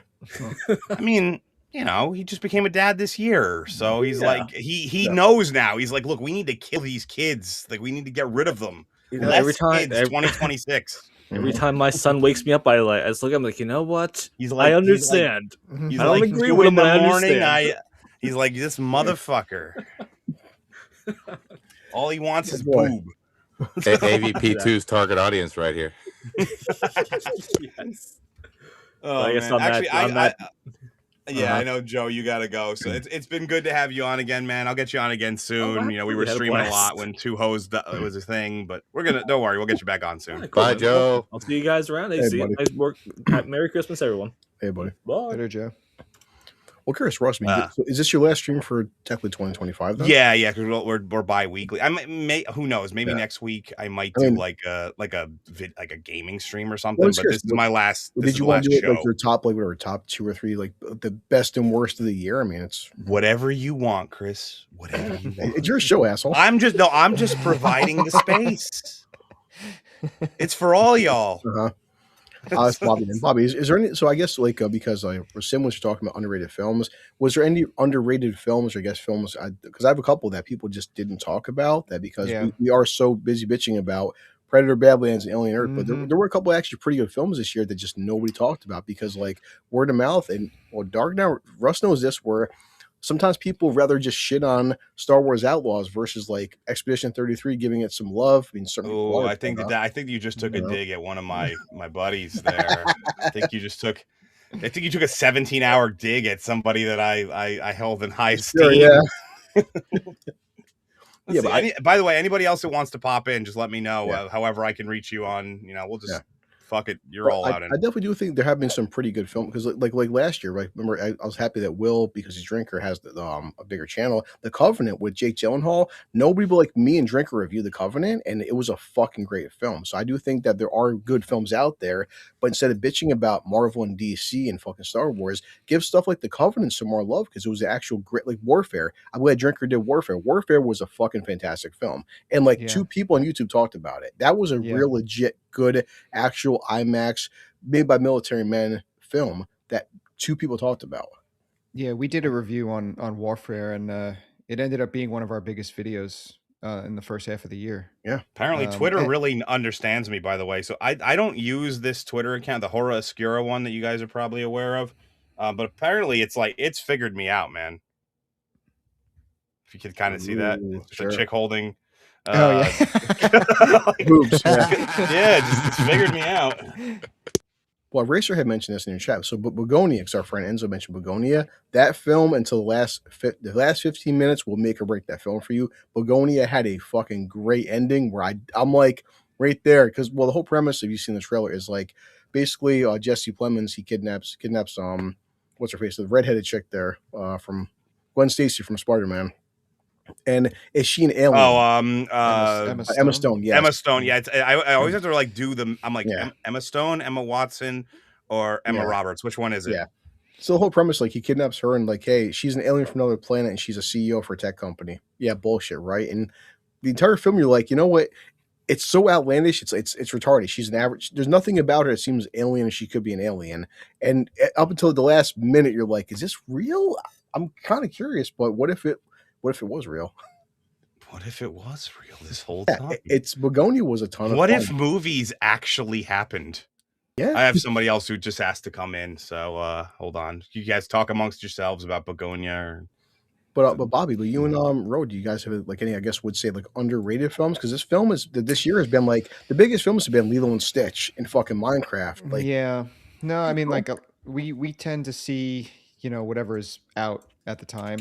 Yeah. I don't get to watch as much on the indie side as I used to, but I actually liked Darren Aronofsky's film Caught Stealing that came out. I think yes, like I seen that. Yeah. yeah, it was. I mean, it wasn't anything spectacular, but we enjoyed it a lot. No, It was just like a simple story, and it was fun. It took a few turns that wasn't expecting, and Yeah. ultimately it was satisfying. It was like stuff like that. I wish got a little more attention because someone like Aronofsky, who's just been around for so long and doing it at such a high level, Yeah. seeing someone like him drop a film like that and like nobody talks about it at all. It's like I don't 100%. know And I was how busy we got here. I was too busy to make a review, but I think Austin Butler, especially Matt Smith, isn't used in the film a lot. Matt Smith, when he's on film, he's on camera. Matt Smith is fucking fantastic in Caught Stealing. He's great. He's great. And even Zoe Kravitz. Zoe Kravitz was really good in Caught Stealing. Again, like this is it's like I always said, if I had a channel that had 1 million subs, I would promote more films like Caught Stealing because Caught Stealing was a pretty good film. But Liv Schreiber's in it, and of course Austin Butler these guys are doing good films. Right. And those are the videos for us that, we know they're not going to get as many views, but that's what we want to talk about because that's something we like. Next week it's going to be some shit Marvel movie or whatever, but it's well, I tried to do that. Flow. I tried to do that with House of Asher, and YouTube was like, "No, you're not allowed to talk about that." And I did it was so censored. This video was censored as could possibly be, and it still got age restricted. Dude, I can't imagine what you went through to edit that monster too, man. I mean, so much sausage in that. Oh my god, the dick counter was by far the greatest idea I've ever come up with. We got up to 31 by the end of it. Like, there was one. There was. Oh my god, there was this one. Like, holy shit! I was like, I don't even know how I'm going to censor this shit. Here we go. 2025. Everyone says comedy, right? The last great comedy was, Tropic Thunder. So, did anybody see the new Naked Gun?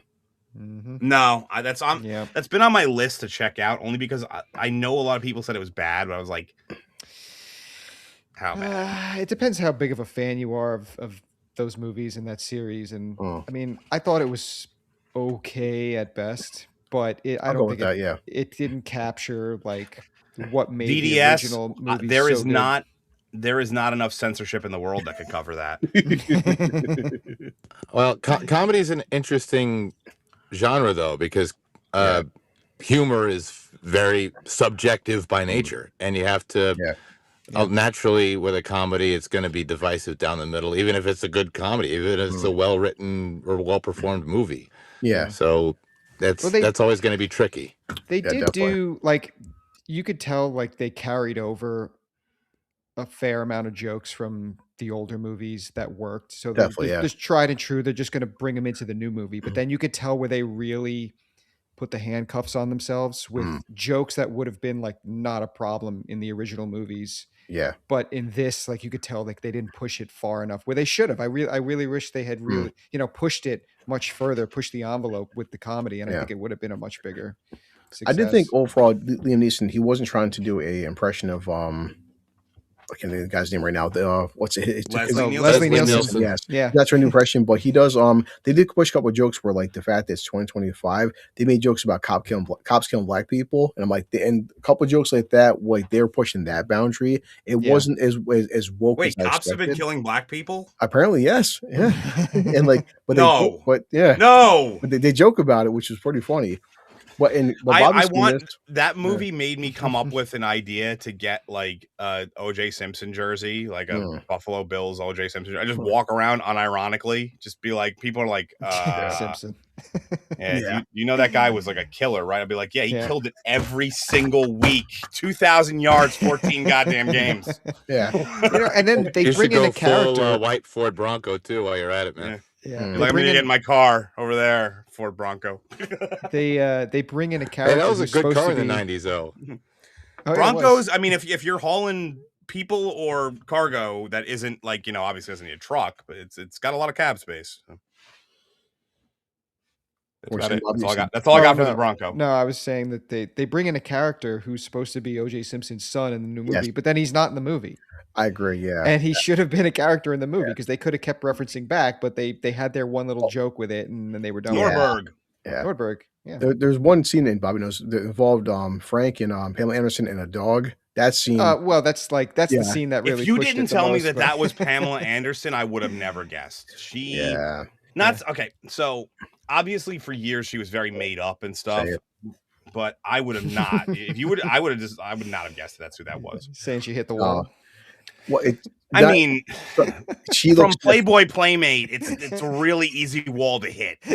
Yeah, she's not the time affects everybody differently, so we'll say that. But I mean, as a guy who's always looked 5 to 7 years older than I am, you're so generous.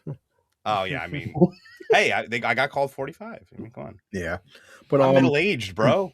Yeah. Did anybody see it? So Channing Tatum had a film come out with him and Kirsten Dunst called Roofman. I liked Roofman because it's based on actual events, and this stuff really happened where he was hiding out in a Toys R Us for 6 months, and he was a ex-convict. Whenever I see an ex-convict trying to get away, if somebody's been in prison, I always root for the convict. But I had fun with Roofman. Not a great film, but like I love based on because this stuff really happened, and that was pretty fun. Where this guy hung out in a Toys R Us for 6 months and avoided the cops for 6 months. Dude, I would hang out in a Toys R Us for 6 months without the cops chasing me. I would just play with toys the whole time. I would be like, and he lived, and of course, well, it's based on a true story. He got caught by by getting some some fucking nookie. In the Toys R Us. What the fuck was he fucking in Toys R Us? Who the hell? What kind of person do you bring to a toy? Like, hey, you want to? And I was Russ when they showed the actual footage, what happened. And the guy, he could have got away, but of course, it was a woman that gave him up. But like 6 months, they couldn't find him by hanging out in a fucking toy. He lived in a Toys R Us for 6 months. And how the hell do you live in a Toys R Us? Like, what do you eat? Watch the film. There's no food in a Toys R Us. It's the one store you can. There's vending machines. Vending machine, I guess. Isn't there like a employee kitchen? Oh, you don't necessarily. You could just sleep there. You can always get food someplace else. I want to know where we were showering. It was entertaining for what it was, but I love the whole base stuff. Like truck stops, probably. Yeah. Truck stops. Apparently, that's like the shit. Like apparently, you can do everything at a goddamn truck stop. As That long as is you're a trucker. 100% true. They're nice. They're expensive for a reason.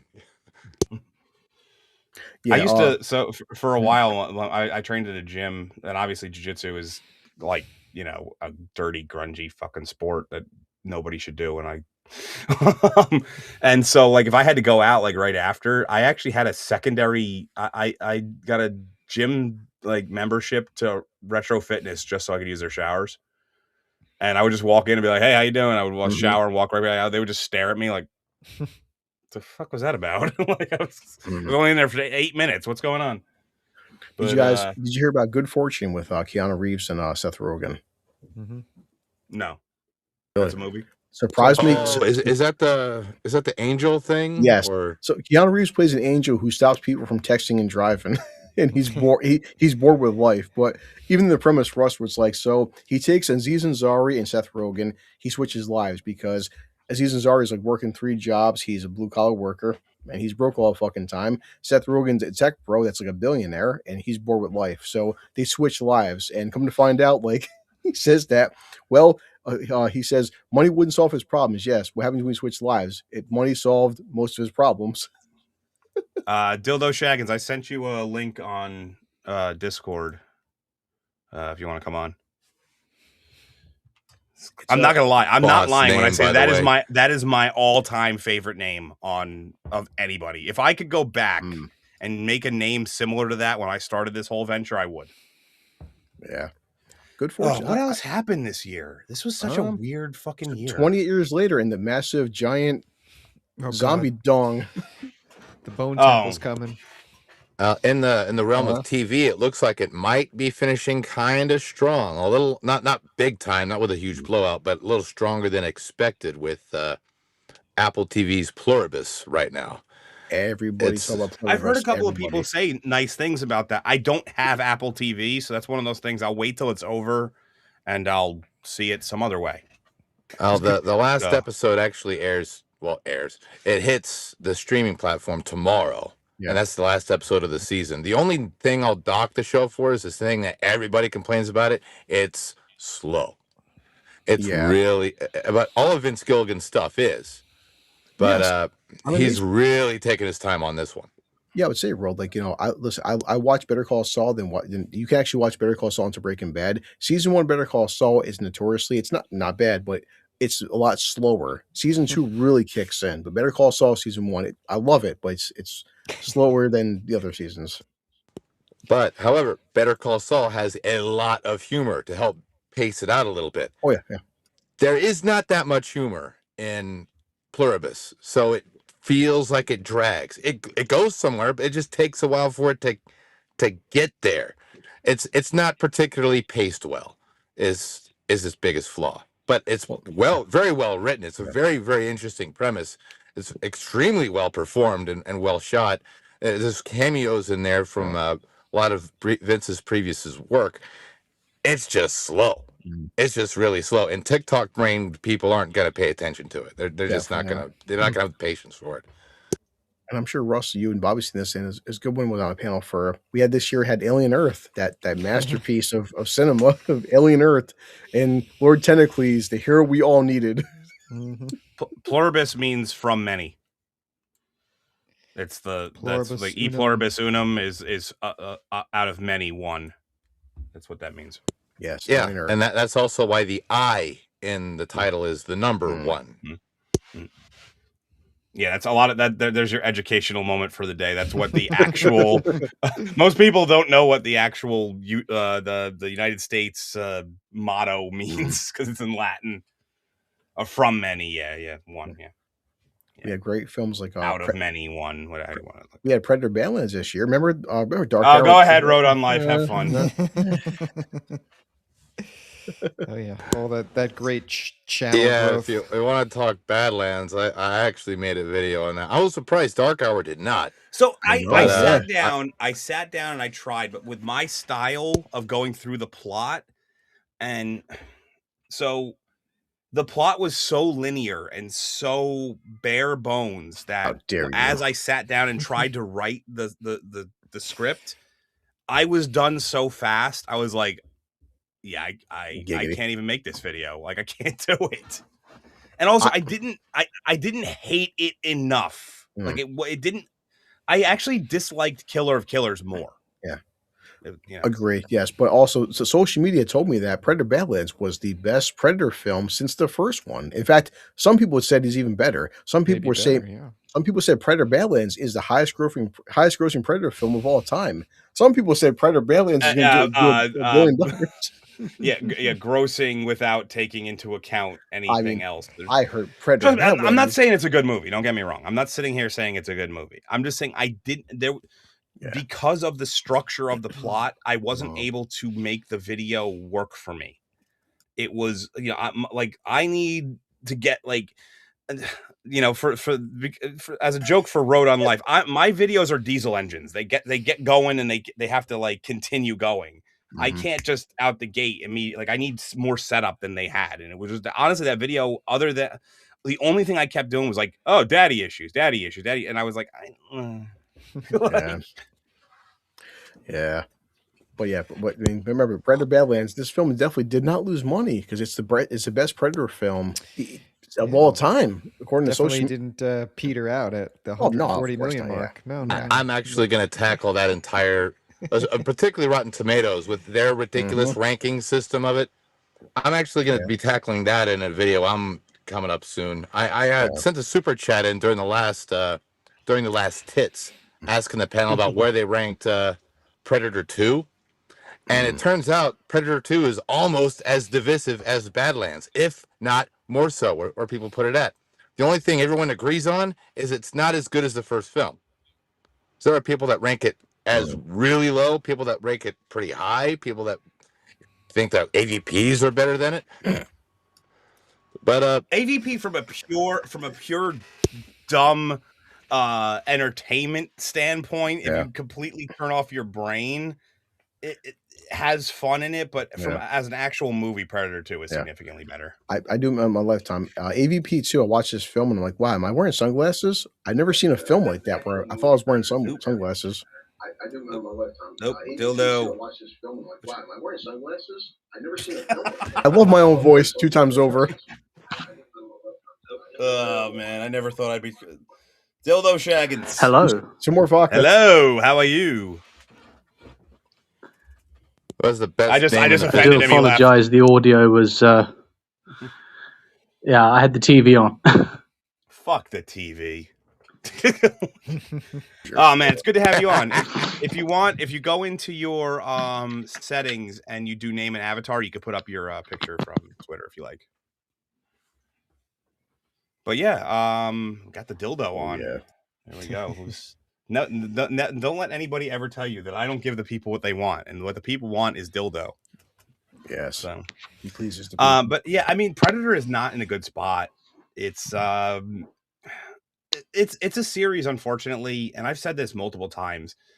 I may do a video on this one day. Just do it. I might. These series, a lot of these series that or these franchises were never meant to be franchises. Yeah. Like Alien probably should have yes, Aliens was great, don't get me wrong. Yeah. But if they just did one movie Alien and that was it, no one would have ever been like, oh man, can you imagine where that would have went? Predator as a singular film was fine. And the fact that they catch lightning in a bottle with that second movie a lot of times is almost like the death knell to them, because then the studio wants to do more. And really, I've always said by the third movie, if it's something that should, this also works for TV shows. By the third episode, or the third season, 3, because you can usually plan for 1 ahead. It's hard to plan 3 or more out, unless you're like a novelist or something. So, Predator as a franchise has never really been a thing I was all that interested in. It works in comics because general audiences are not going to sit there and care about a lot of the tribal stuff that has to do with Yautja and stuff. But as people said, the problem with Predator is less is more. We don't need too much history and background on the fuck Yautja. In fact, they were never called the Yautja in the first 2 films. Now we've got too much Predator goddamn lore. Come on. That was as far as that word is concerned, I'm not saying that. First of all, second of all, hey, True Pop's here with. damn, as far as Predator as a movie franchise on its own, that's just a mistake, especially with how they're doing it. Because with Dan Trachtenberg, he has passion for what he does, but he's not a particularly experienced filmmaker at all. And you can see he's trying to do something. He's taking bits from the expanded lore, like the video games Someone's and the vibrator comics. just went off, by the way. It wasn't me, I don't think. My egg. What? Hold on, let me check my batteries. Hang on. No, it wasn't mine. It was dildo. Dildo just activated. Of course, it has to have been the shaky dildo. The Dan Trachtenberg, he's not an asshole like Rian Johnson, but he's doing Rian Johnson-y stuff.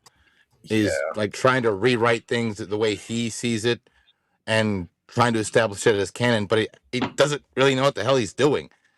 Yeah. And that's what's really frustrating, and how I started making YouTube videos in the first place, because Killer of Killers really pissed me off, because I was looking forward to it, and it just shat the bed.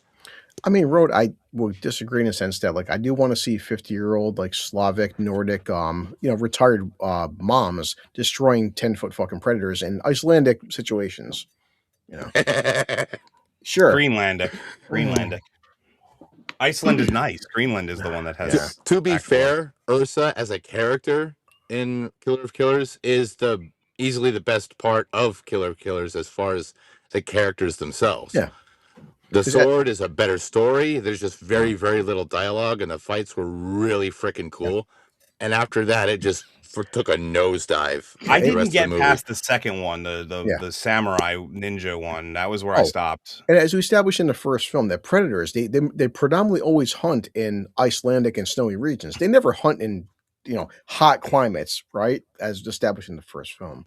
No, they love the snow and ice and who cares about lore? They did it in AVP, didn't they? I mean, technically hot is relative. It could have been a balmy -40 in that temperature right there. That could have been, maybe it's normally -50. But you're forgetting that one was a super predator, though, so they can bend the rules to whatever they'll. I fucking hate that move. Did you guys see that they actually had a Hulu DLC? Like, now we're hitting a point where we're gonna start having DLC for fucking movies, where they put in CGI Arnold and fucking Danny Glover to Hulu, and I watched it just out of curiosity. Like 2 months later, like, now we're doing movie DLC. Holy fuck, guys! Like, that honestly really pissed me off too, because they released that extended ending after I released my video. So I'm like, oh fuck, I gotta make like a goddamn retraction with another video about this.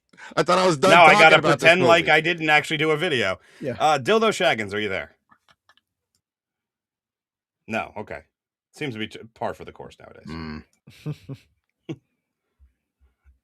No. All right. Okay. Can you guys hear me? I can hear you now. No. There he is. Don't worry. Can you hear Don't me? worry about that. Yeah, we can hear you. Am I coming through at all? Yes. Can you not hear us? I might be on a bit of a delay. I apologize. Fucking English, goddamn internet. Well, he sounds better than I do. That's for damn sure. I can. Just go ahead. Just have fun. How dare you, sir? How dare you? Goddamn Shire Wi-Fi. Just whatever you want to talk about. Go on. No one interrupt him for like 3 solid minutes, because we're never gonna have a conversation. Don't worry. Such a professional setup. Dude, I don't give a shit, man. This was fucking.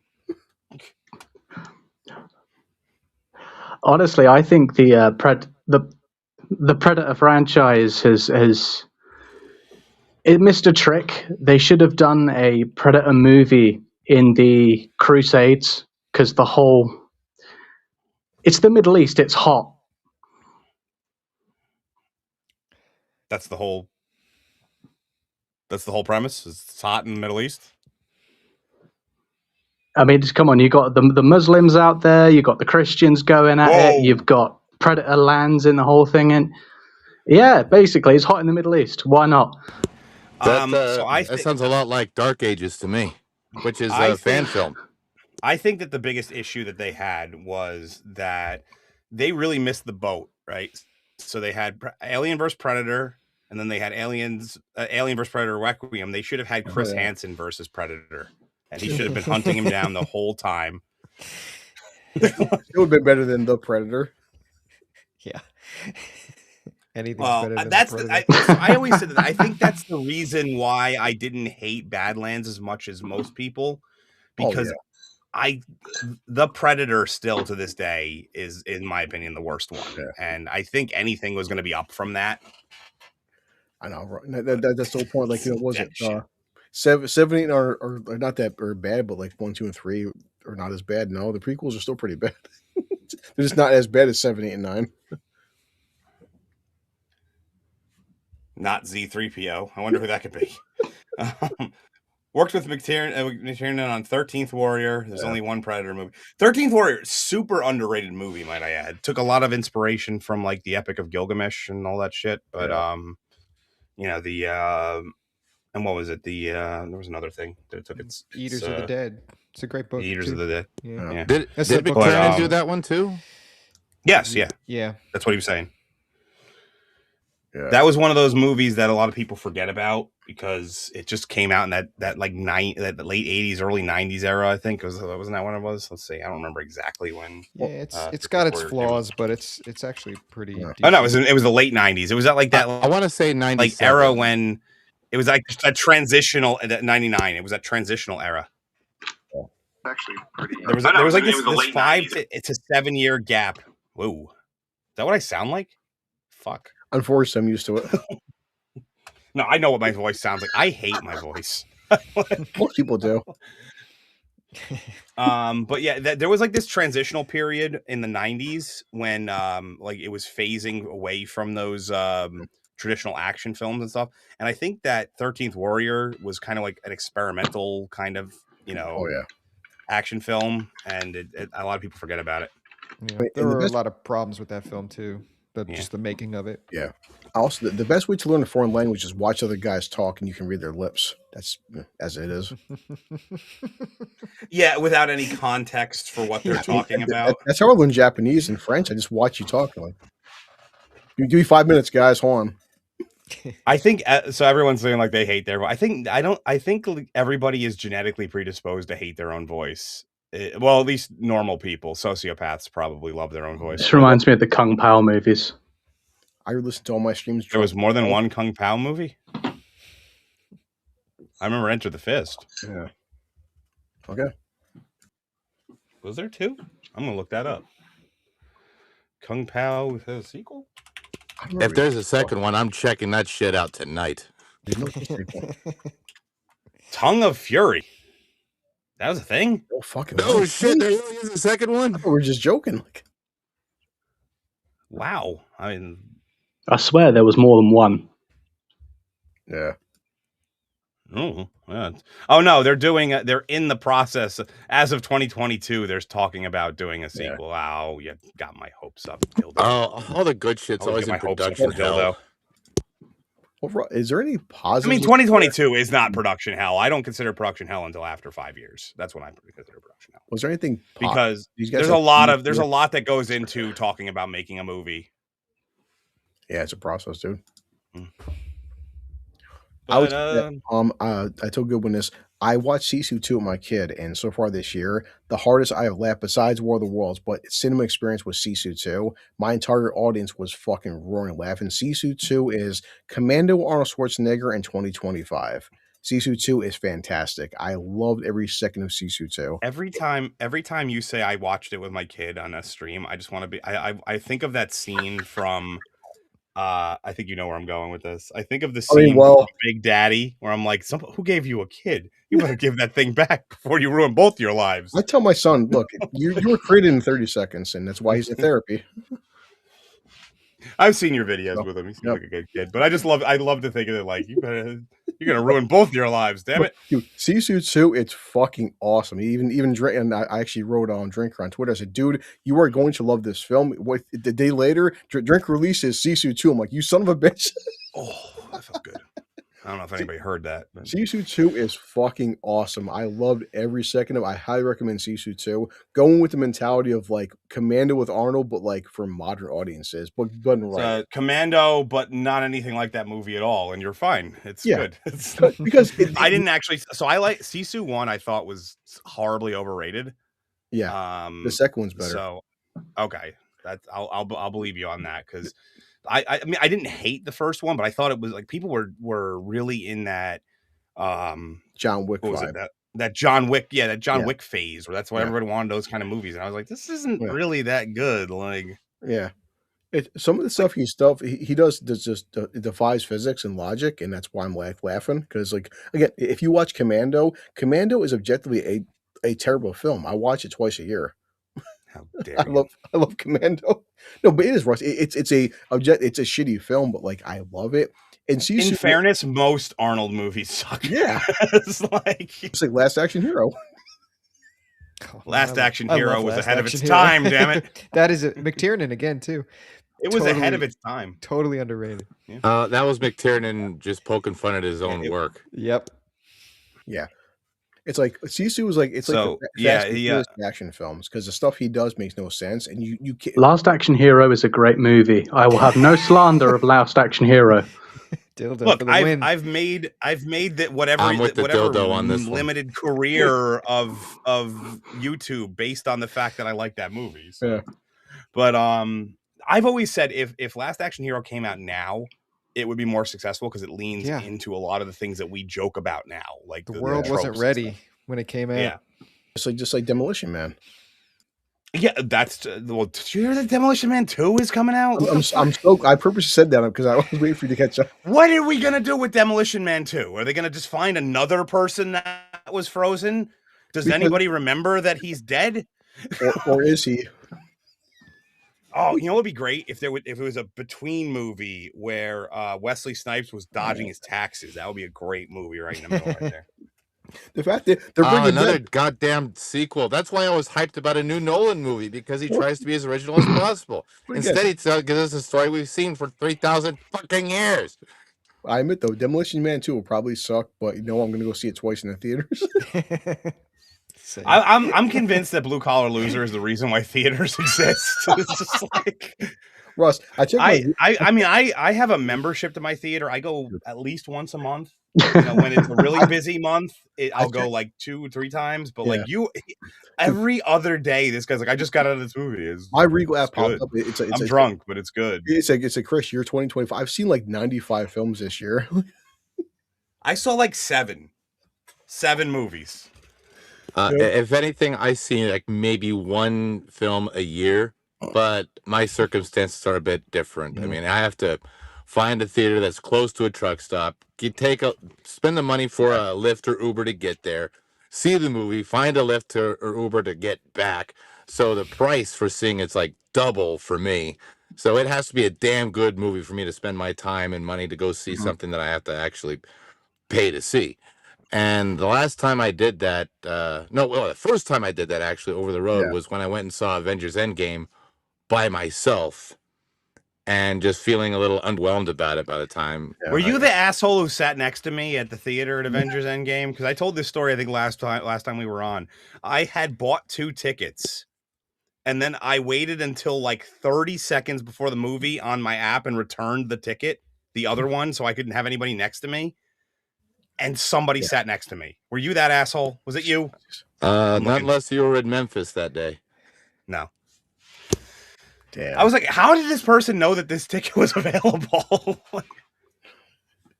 I have to say, I haven't seen any movie this year that I remember. I mean, I liked K-pop Demon Hunters, but I watched that from my living room. So. I mean, I remember them all. Just some I want to forget, but yeah. I'm trying to think, what did I see in theaters actually see in theaters this year? So obviously I saw Badlands, I saw Fantastic Four, I saw Superman. Superman I actually got an advanced screening of. Yeah. And like usually when the advanced screening for people is it's the people who really want to see it and they're really excited. I saw it twice. That's when I knew that movie was underwhelming because even the hyper fans were like at the end of it. Did I the think person too. next to you reach into their oh yes, that was you? Good one.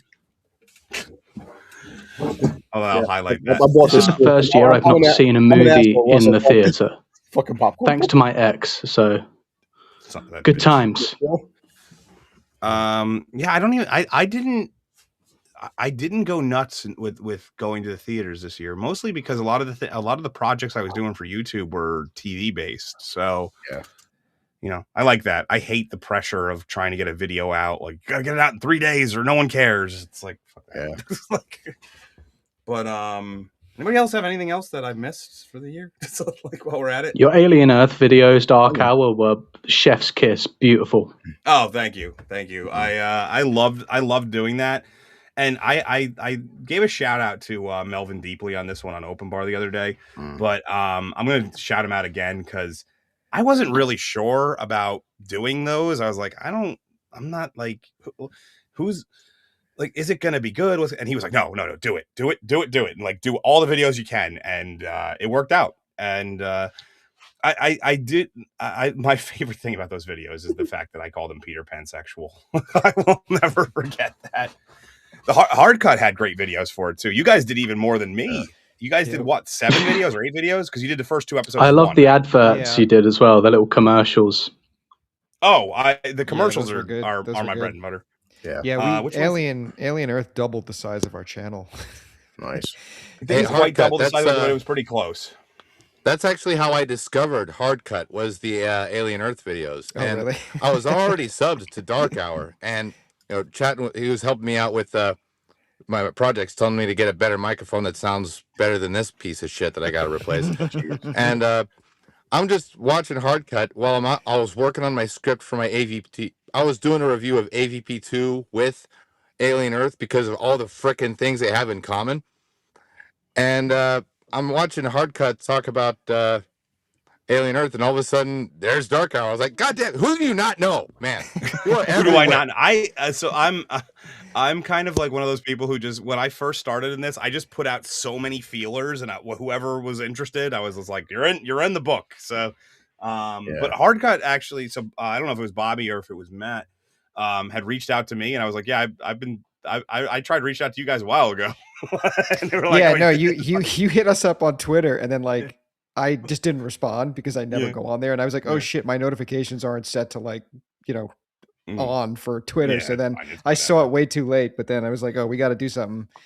With Dark Hour. But honestly, my favorite video this year to make, I don't normally like to do this where it's like, let's toot our own horns, let's on laurels. But like, I think my favorite video to do this year, was Ironheart.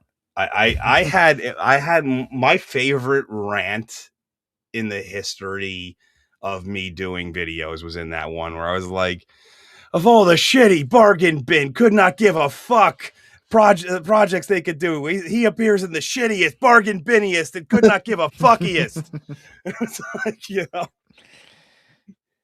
those are so I structured the room to do that. So when I do that, hey, wait a minute, like it's like, I had to I padded all of this out so that way it doesn't echo, as at least that makes it as limited as possible. No, but I was genuinely wondering how the hell you were pulling that off. It's just that I literally just turned the chair. That's it. That's you've seen it. You've seen it happen. That's what it is. It's I have a double. I have an ultra wide monitor. I put the script over here and I spin. And that's it. It's movie magic. Everyone just found out.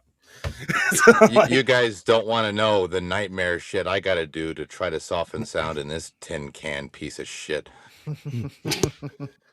Well, I do think, Ross, I mean, in terms of the action genre, I've said this before, action films don't like cost a lot, but sometimes they do a quick 100 million, but don't talk about it. But like right now, like, I mean, I've seen The Accountant too. Nobody two came out. Statham made Working Man. They did the quick 100 million. I mean, no one talks about it, but they did do their box office. They're out back in streaming, but like this has been a pretty good year. Horror and action films the past 3 years have done exceedingly well because they only cost like 15 million to make them. And they do a quick 100 million, they go right to digital, and you don't hear about them, but they're still profitable though. Yeah, that used to be predominantly what films were. You get the mid-range films, the slightly smaller films. That's where they make all their money, and then all of a sudden, the tentpole films became like priority. I mean, because it's like, yeah, Mission Impossible didn't do as much as they wanted, but then again, too, it said The Accountant 2 and Nobody 2. No one talked about it, but they did have a good enough audience Yeah. to be moderately successful Yeah. in Sisu 2. So, and it's Yeah, there even were sorry. no, there were like a lot of movies that kind of came and went. Like I remember Sinners, I think that was Warner Brothers, and that did really well. And I don't think the budget for that was, too I can't. excessive. Most horror movies, if they exceed like 25 million in budget, that's like a lot of money for a horror movie. Yeah. Mostly because a lot of times they usually don't use as many sets, so there's not as much. You don't need as many people working on that kind of stuff, and you generally big name actors don't do horror movies, so you keep your production budget down simply by having lesser known actors. For the most part. I mean, obviously there's exceptions to the rule, but and that's really what it is. I think that I'm kind of hoping that we're going to slowly get to that, right? Because I feel, probably the best example of the last 5 or so years was Godzilla -1. Yeah. And you can do a lot with a little if you have passionate people.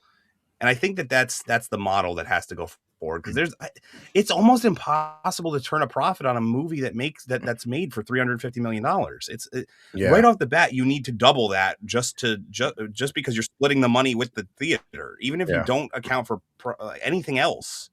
You're already at $750 million just to break even. I mean, I'm looking now. Okay, so Sinners. So Sinners, arguably, so it did 368. Again, that's just box office, but the budget was also 100 million. So it 4 times the So budget. on the higher end. Still pretty good. But then to take Weapons did 268 but cost 38. So it did a little bit less, but also cost 38. The problem, like you said, Russ, is like the problem is even Cameron has said this, that for Avatar, whatever the franchise, he doesn't have plans to make Avatar 4 and 5 unless this one does 2 billion, because he spent 400 fucking million on Avatar. That's the pre-production. Now it's also the marketing, revenue, things like that. But these fucking I don't. So here's the thing: is I don't try to play this Hollywood accountant role. Like I know we have a lot of friends who do it, whatever, I personally don't know enough about what's going into this, the write-offs, the marketing budgets, like all this stuff. All I know is that if you're splitting 50-50 or 40-60 or 45-55, whatever the split is somewhere in that 40 to 50% range, at minimum you have to double that number. I just know that. And so that's where I just kind of try to keep it. And the budgets need to come down. It's you can't spend that much and expect to make that much more. It's like, well, and top of the constant lying, Russ, because I mean, it's something I won't go to a big tangent, but like, okay, Deadpool and Wolverine, everyone's like, hey, it's a big fucking box office success, and it was. They also lied about the fucking budget. Come to find out, hey guys, you spent actually 3 times the budget which you reported. So Deadpool and Wolverine isn't the success they claimed it was. Disney is notoriously lying for cooking their books, and in the UK has been calling out in their bullshit. Well, they spent like fucking 400 million in Deadpool 3, and it was reported 200 million. No, it wasn't 200 million. Stop lying, guys. Well, that's the thing is, I at minimum, like, it's like, even with that, it was still a hard. I mean, what did they make, $1 billion? Something like that. I'll look it up. I think it's like 1.5, but it's like, yeah. Okay, so then it probably was a success, but it's like, I don't like to play Hollywood accountant. I just don't like to do it. I don't have the numbers in front of me to make those kind of calls. Yeah. That's why I don't like. I in my Stranger Things video, which is dropping tomorrow, might I add. I wasn't gonna do one, but I decided to do one for everybody for Christmas. The longest video I've ever done, might I add. And I'm doing something besides commercials. I know, Dildo Shaggins, I'm sorry, but I'm doing something besides commercials. I had to come up with a way around some things, but what was it? Like it was really easy for me to say, like, there's no fucking way you're making a profit on this show. It's like a $400 million budget for a show that technically doesn't have, people don't pay per view or anything. So I was like, there's no way you're making money on this. I told a friend recently with a lot of people, because in our audience that they don't watch anime, I seen Demon Slayer, but again, my Regal app, I seen Demon Slayer this year 3 times in theaters. But Demon Slayer, take away the American audience, Demon Slayer was going to do $1 billion. The budget was like fucking 20 million. that's a fucking box office success. Also, they're smart. Demon Slayer, the heads up were like, hey, until this comes out in like March, there's no digital release, no DVD release. If you want to see Demon Slayer, you have to go to a theater. This has been the biggest problem of Hollywood. Hey guys, well, why see Avatar 3 when it comes out to Disney Plus in 2 weeks? Happens all the This fucking is a time. great. So Melvin bringing this up, and there has to be something to that. There has to be some sort of money laundering going on. I agree. There is no way that this many hundreds of millions of dollars just change hands, and there's all of a sudden it's like, oh yeah, how can certain movies be made so cheap, and then other ones are these ridiculously, like, insanely bloated numbers? Even the ones that don't have, big name actors. It's like, how are you getting to these numbers? I don't know. Well, I mean, hate it. I love Robert Downey Jr. A lot of people do. I don't think that for Avengers Doomsday, Russ, he deserves to get paid $100 million fucking dollars. I like the guy, but $100 million to be Dr. Doom. No offense, holy fuck. I mean, Godzilla's -1. I thought it was 200 million and a private jet. and a harem of women. Well, because Godzilla -1, the budget was $15 million. The actors weren't getting paid $25 million a piece. You're such a conspiracy theorist. You're like, it was $15 million. Like why would Godzilla -1 have to have anything to? Well, because the director said that actually that was a lie. Himself, he's like, guys, I wish I had $15 million. He goes, that was actually overinflated. It's like, I had 15 million pesos. It's like, I don't know why they paid me in Mexican currency, but tequila. I really hate to be the one to be the guy that says this, but if there is any one guy in the history of Hollywood that can go big for big returns, it is James Cameron. I mean, that guy might not make great movies anymore, but he can sure as hell sell the hell out of a movie. I mean, he how many times has he broken records? I mean, you got T2, you got Titanic, he held the record. He held I was gonna say, he held the record for Titanic, and Avatar was the thing that eventually broke it. Yeah, and which means all he really needs to do is just to he doesn't even need to meet the expectations. I think he just needs to get close enough to the expectations with what the studio can see, so he can just add that as another notch in his belt, and he's gonna get what he wants. And then we're gonna get another goddamn Avatar. Yeah, but of course, the problem is, like, that comes out in December 2025. We've mentioned 2026. What is the big film for 2026? Everyone's like, it's The Odyssey. The Odyssey is the one that is like that and Doomsday are like the two that are gonna hold up Hollywood. Whoa! What about Supergirl? Come on. Oh yeah. That's a problem. Doomsday's release supposed to come out in December. So between January and December, what big major films are making people want to go to? I'll pull up the list of next year's films while we're at it. I mean, I guess well, that could be the last. You've got Dune 3 at the end of the year too. Hold on, I guess I have a graphic for it, so I'll just. We got Mortal Kombat 2. Don't forget about Mortal Kombat 2. Oh God, the list of impending disasters. Yeah. Hold on. Which does look fun, but it's a point that most people aren't going to see. The Ghost of TiTmas Future. I don't know. I found Daphne Keene and her like complete lack of awareness of how hard her nipples were all year in everything she was in. She's aware. She knows what she's doing. But that's the Ghost of TiTmas. Thank you for now this I like. What we want. Yes. I like this. You got to give the people what they want. Just keep it there for a little bit. No, I'll just send it to you. Don't worry. It's really just a. I'm going to pull up the list of movies for next year, and then we can go through it real quick. This will be the last topic of the night, I guess. I love Super Mario Brothers, right? That'll probably make a shit ton of money. Yeah, that's going to make $1 billion probably. Yeah. I'm not going to. Whoa. Okay, man. I'm not going to say every single movie. I'm just going to go through and I'm going to say like what ones I think are worth it. January is the only thing in January that might even kind of make money is 28 Years Later, The Bone Temple. Yeah, which I'm so mad because they said they're gonna put pants on the guy, the big zombie. I mean, he needs 3 legs in those pants. I want more zombie dong. Come on. It's funny because a lot of people were upset when they found out that was a prosthetic. I was like, it was like this big. So yeah, January. They wanted the full Spartacus experience. Yeah. Spartacus. Oh man. Yeah. Yeah, January just seems like a dud, like it usually does. Oop, did we lose Dildo again? Dildo was like, I'm not that big. Don't worry. To be fair, Russ, 2 years ago, Beekeeper fucking did bank in January. No one saw it coming. Yeah, and no one watched my video for it. I made so many bee puns. Yeah, we did a Beekeeper I video liked too. it. Beekeeper was a ton of fun, man. You know what it is? I really don't know who I said this to recently. If they don't at some point have a movie with Jason Statham called Unemployment Line, I'm gonna be so upset. Why not, man? I think the director of Beekeeper then went and did Working Man, but then they're doing an actual Beekeeper sequel, but it's a different director. Even though Working Man's basically the same story. It is, yeah. I'm here to collect my unemployment check. You just have to I should be getting more than this.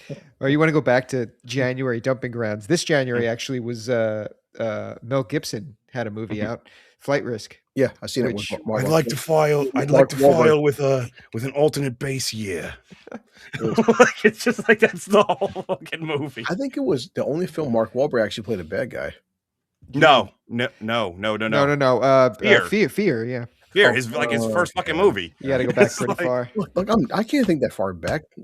Alcohol, Fear, come on. Alcohol, brain damage. So nothing in Scream 7 in February. Dude, they're bringing back Neff. They're still making those? Jesus. Well, because Jenna Ortega bounced out, so like we're desperate to bring back. Remember, they're also bringing back Skeet Ulrich and fucking what's his name? The guy from Five Nights at Freddy's 2. Who, Matthew Lillard? Lillard, yeah. Him and Skeet Ulrich are coming back. Everyone's like, how? What? How? In a flashback? They're as old people. Yeah. Because as Jenna Ortega bounced out, so now they're bringing back Nev, and the original cast, the entire original cast from Scream's coming back for Scream 7. Is it just out its own timeline? We'll see. Even the characters that died? Yeah. The dead villains from the first movie. Because fuck it, why not? Just bring everybody back. Yeah, at this point, they'll find a way. They're going to bring back Cotton Nothing Weary. I can see in March worth mentioning. Well, officially, so Gremlins, because I did cover Gremlins on my channel, Gremlins 3, Chris Columbus, man. They're making Gremlins 3. Yay. Mortal Kombat. It took so long. I love Gremlins, but Gremlins Christmas movie. Yes. Gremlins right there. Yeah. Also, so a lot of people don't really pay attention to this stuff. Everything in here is like a reference to something that I've done. So is this the Mummy? Is this the one that they're Brendan Fraser? Dude, the entire cast, even the dead actors are coming back. Everybody's coming back from fucking the Mummy 4. I'm like, fuck it. I'll go see it. Somebody gives the Scream universe Dragon Balls. Yeah. Then Mortal Kombat 2, which finally it's got Carl Urban as Johnny Cage, which is fucking trailer. I think that's gonna carry that movie. Oh yeah. If they bring Kano back too, that'll actually be a bonus. That's Ross, because you play fighting games. Did you watch the Street Fighter trailer? Because it looks batshit fucking crazy. I saw a little bit of it, but not all of it. They're just they're fully embracing the camp. I mean, you have to at this point. Exactly, yeah. Mandalorian and Grogu is in May, which I think that's going to be like that's going to be the one that kind of kills it officially. I can't foresee that making enough money to cover what they need to do. I don't know what their budget's going to be, but my guess is it's going to be fairly high. They said at least the budget was $250. I read. The real question with that movie is it going to do worse than Solo? I don't think it'll do worse than Solo, but I don't think it's going to do much better. Yeah, good point. So then you hit that June, right? June is usually where the bump happens in movies. And this is what we have. Masters of the Universe with a bunch of people I've never heard of except for Alison Brie and Marina Baccarin. Oh no, it's got Idris Elba. Okay, Idris Elba. Okay. Who's he playing? Hold on. I'm opening this one. I gotta see this. Sure. So what doesn't have Idris Elba in it these days? Well, Jared Leto as Skeletor, so that means it makes no money.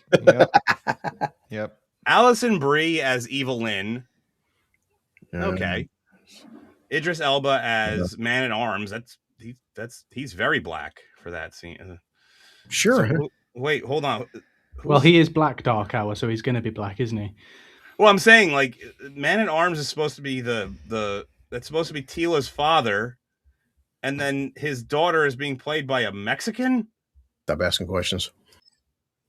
Okay. Don't ask Hold questions. on. Just consume product and get excited for next product. Well, Morena Baccarin is playing the sorceress. I can actually foresee that. And then there's a bunch of people I've never heard of. So, Did I hear you right? Jared Leto is going to be Skeletor? Heard that right. Yeah. yes, you heard that right. So that's why I said it's not going to make any money. Yes, he man. I think he's trying to be this generation's Nicolas Cage. Possibly. Sure, yeah. I'm sorry, but I just can't see Jared Leto pulling that off. I can't see him going around going. By the way, your mic sounds so much better now. I don't know what you did, but it sounds way better. So Yeah, I switched mics. I have a proper podcast mic that I just swapped it over for. I was Oh, like, okay, I perfect. wonder if that's what it is.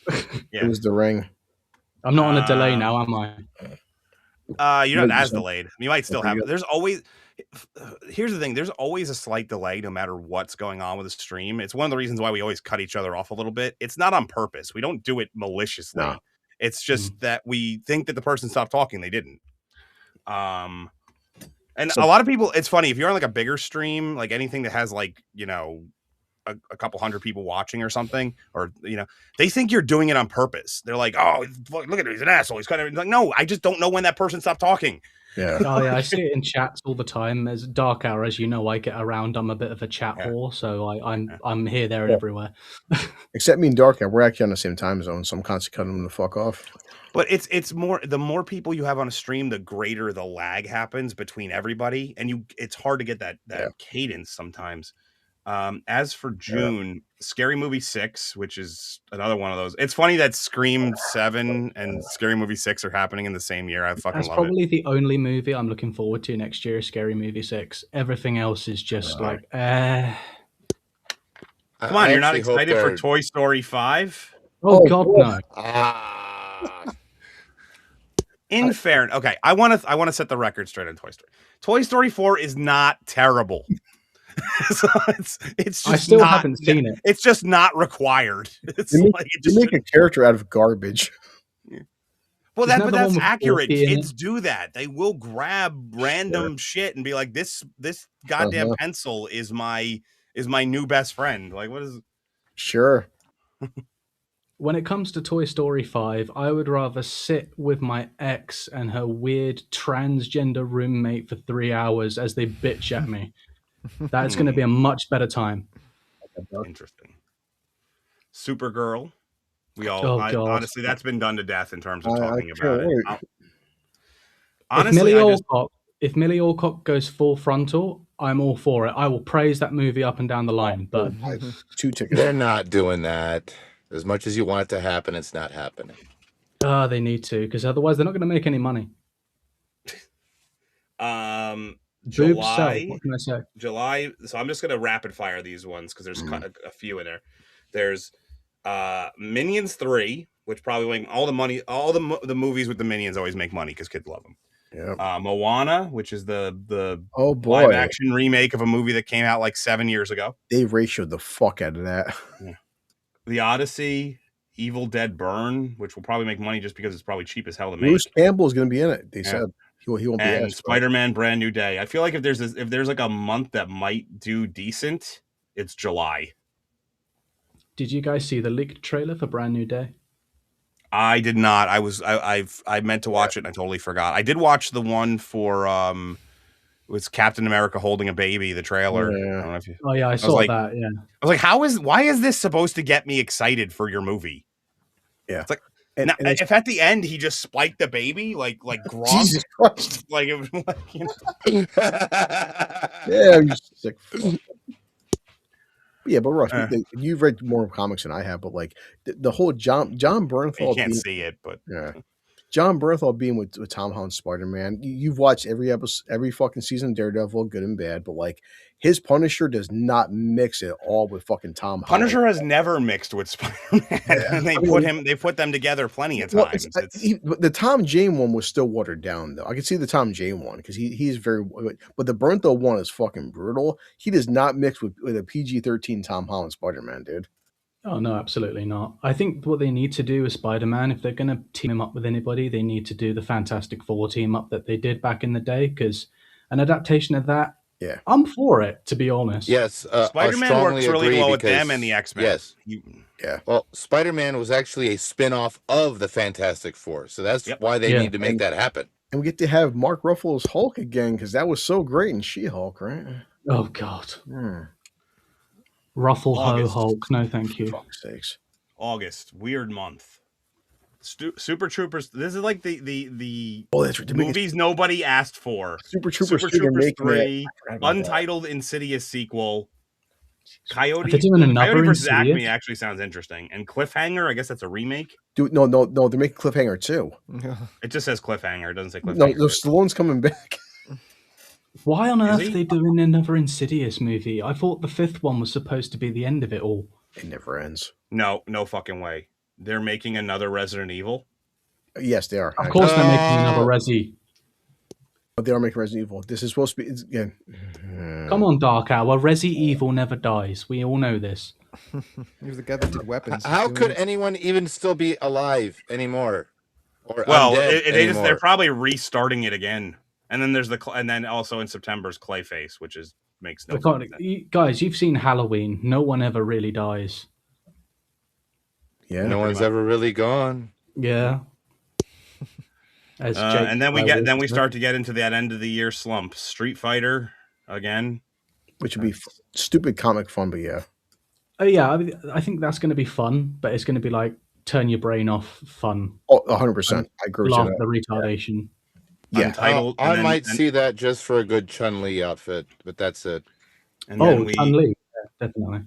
We can skip November because nothing, and then December, which has Violent Night 2, David Harbour trying to continue his career post Stranger Things. Yep. Jumanji Next Level sequel. I've seen The Rock on set on Instagram. Yeah, they're filming the Jumanji. Avengers Doomsday comes out in December, and it comes out on the same day as Dune Part 3. Holy fuck. Wow. That's actually a big deal. That's actually a big deal. As hell. That is the dumbest shit I've heard. Maybe they're hoping for another Barbenheimer double feature thing. That is so fucking stupid. Yeah, but they're both going to be 3-hour movies, so... Because everyone knows on Christmas Day, you want to spend $100 on fucking movie tickets to see 2 different films. Like, there's actually only one movie coming out on Christmas next year. It's Werewolf, W-E-R, Werewolf. Oh yeah, the Robert Eggers flick. Yeah, I'm actually looking forward to that because I thought that Nosferatu wasn't too bad. I like his movies generally, so I think that could be a good shout. It's got Aaron Taylor Johnson in it, so he usually does. And Will Dafoe, so those two usually do pretty good work. So maybe that'll be pretty good. Who knows? Gotta wait literally a year for that, so we'll find out. Remember, next year Christian Bale's got a new Frankenstein coming out, so. Oh man, another Frankenstein, really? Another one, of course. Well, Frankenstein's never been done before. Come on. It is the actual reanimated corpse. It will not go away. I identify greatly with the monster for a lot of different reasons, but I'm sick of seeing the story done to death. It's done. Just let it rest. Yeah. So basically, for me, next year, besides Mario Galaxy, there's not a goddamn thing I want to see. I did say that, right? Super Mario Galaxy. I think I did. Either way, and Street Fighter for fun, but Street Fighter, that's stupid fun. Yeah. But yeah, I mean, it was a year. This year, next year will be another year, and Mandalorian and Grogu we got next year, guys. Yeah, I said that. Oh, did you? Yeah. Opportunities for content, though, folks. Yay! Right. Since Dodo's here, because remember they were recasting Viggo Mortensen for Aragorn because he's too old to play Aragorn. So for the isn't Aragorn? So I'm not a huge Lord of the Rings person. Isn't Aragorn supposed to like live for a very long time after the whole thing? They're officially recasting Viggo Mortensen. I've read this. Like it's. Well, I mean, in the events of the Lord of the Rings, Aragorn's in his like early to mid 80s, so it's like, and he lives for quite a while after that. So he would be, I think he'd be in his, late 70s during the events. This whole Gollum film, which we all want, yes. Yeah, I mean, there's a story there, but you're taking a paragraph of story from the book. And it's like, why? You can't spin that out. You can't. I'm sorry, but no matter how talented a writer you are, you're not spinning that out into a 2-hour movie. I'm sorry, but you're not. Well, it's gonna have Ian McKellen before he dies. He said, "Film this before I die." His that quote. He's the guys film this soon before I'm like 85. That'll be the only thing worth seeing it for. And Andy Serkis back as Gollum, but like, who are they gonna get? Who are they gonna cast as Aragorn? Exactly. You know, it's like there is no one out there that I could think of that could pull it off. Did you see Ross? I mean, it's depressing, but like, so Patrick Stewart, he's retiring from acting. His final role, officially, is in Avengers: Doomsday. Oh God, what a shit swan song. Well, I mean, he's gonna. Everybody knows what he's gonna be. I mean, come on. Exactly, I know, but see, but it's Patrick Stewart. His final role for he goes out is in Avengers: Doomsday. Like, fuck, man. So he's gonna die again. Oh yeah, he's gonna die. Yeah, can't wait till his neck is broken again. So I think it depends on how he goes out. Really, I mean, is he going to go out inside his own realm of the mind, or is he actually going to like just get blown away by Doom farting or something? You know, it's you just never know, really. My guess is that with Doomsday is that a lot of people are going to show up on screen just to die because that's the only way you can have that many people appear in a movie. Like it's you know. They're bringing back the entire fucking Fox X-Men cast. How much airtime are they going to get? Oh, we got. I hear Russ's voice 2 times. What do you guys think will beat? Do you think Dune will beat Doomsday, or will Doomsday beat Doom? What do you guys think? Financially, I think Doomsday is going to win. Just off of the nostalgia power. They're setting up for Secret Wars. The thing is, Doomsday, this is only like part 1 of a trilogy because this is just starting off. This is not the only time we're going to see Robert Downey be Doom because they're eventually leading into Secret Wars. That's the point. So, at this point, I just don't care. Yeah, dude. I mean, I'm only watching it purely just to see how they fuck it up. To be honest, yeah, because they just know this. They're going to bring all these people back, yay, and then they're just going to die in the most ridiculous ways, and everyone's going to be like, "Oh, everyone's happy." But Chris Evans is back as Steve Rogers. Yay, cool. So I was gonna actually end the stream, but because Ms. Sparkles just showed up, I'm gonna let her pop in for like 5-10 minutes, just so she didn't not show up on So there you go. You can. I just set an unmute request. So he loves the people. Oh, hold on, you have to hit the unmute request. There you go. You have to unmute yourself. You rejected my unmute request. You're now muted. No, it wouldn't let me. It wouldn't let me click agree. It wouldn't let me click agree at all. I hate this. I hate emux or whatever. Evmux. I hate it. I think it's pronounced Evmux. It might be Evmux.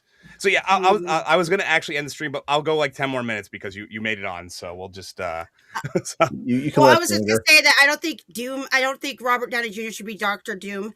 I think that they should just end this Marvel, like just end it for a while. Well, I mean, my guess is that Secret Wars is gonna do that. Is that they're gonna spin off into a different universe because it's unsustainable. You can't rely. So there's this old thing. I mean, I haven't watched it in years, but there used to be this old problem with like pro wrestling where like people didn't want the old guys to leave and they would keep showing up beating young guys and all this stuff. And that doesn't work in, anything. Eventually people age out of things. Robert Downey Jr. doesn't look healthy. Well, he's vegan, isn't he? So he's not going to look healthy. Vegan. Oh yeah, true. Yeah, I didn't know he was vegan, but also everyone's going to see him as Iron Man. I don't think it's going to work. Yeah. It's not. Yeah. Well, what's probably going to end up happening is they'll say that version of Doom is actually like an Iron Man. It's like if Iron Man rose up in a European country instead or something. They'll figure out a way to make that work, but it'll be stupid. Dumb. That's stupid. Yeah. But yeah, the I think it could work. There is some interesting possibilities for storytelling there because, of course, Peter Parker's going to see him and be like, "Oh my God, Mr. Stark!" And then he's going to be like, "No, bitch, fuck off, boom," and just obliterate everything. I do apologize for swearing, Dark Hour. I'm quite a sweary person. Fuck it. But shit, balls. But like, there could be a lot. Have you not watched my videos? Don't worry, Joe, we're offline. Don't worry. But there's so much potential there for storytelling because, of course, he's got Tony Stark's face. Everyone's going to recognize him as Tony Stark, and they're going to. Will they? I mean, he's very deflated. It's they recognize him. He's probably on Ozempic. He went vegan. He went vegan. So like his body, when you go vegan as rapidly as that, you tend to deflate pretty quickly. You know, fucking cheeseburger. Well, you know when he was on drugs, he got caught giving a guy a blowjob. So I know. Yeah, as you do. It all comes down. So I'll let just because she's new to the stream right now, and we only have 7 minutes before I'd like to go and finish my editing, so I'd go to bed at a decent hour tonight. Sparkles, I'll give you a shortened version, something you liked from the year or hated, and something you're looking forward to. I've only seen Superman, and I hated it. I hated that dog with a passion. I didn't see anything I liked. Why do you hate dogs? I hated the dog with a passion. You saw one movie all year? That's impressive. You're like, I've only seen this one movie. I only watch Superman movies. I wait. I wait 20 years to see a Superman movie. Well, no, I've seen all the I've seen not all of them. I've seen the other one, but this one was horrible. It wasn't horrible. It's just I like the guy as Superman, but it had too many different what do you call it? It had too many different things going on. Yeah, plot. And it was just and then the person I watched Superman with explained to me everything that from the comic books. And I feel like shouldn't have to have that explained to me. Also, I don't like Superman. So a lot of people don't like Superman. A lot of people find Superman boring. And I said that multiple times. I thought that it was actually a good idea to start the movie with him being beaten down. A lot of people didn't like that. And I thought it was a great idea because everyone's always like, "Oh, he's too powerful." So it's like, hey, fuck it. Start him face down in the ground, and he's been beaten to near death. Good, done. Yeah, but they have to have the green. But they never built him back up. That was the problem. Yeah, but how did that guy defeat him without using what's it? Well, he was a Superman clone. He just beat him. So Superman can be physically harmed. It's just really hard. It's just very difficult. Depends on the writer. If we had the Green Rock, whatever it's called. That's why Batman. And they uglified Lois. The actress is actually really pretty, but they made her look awful.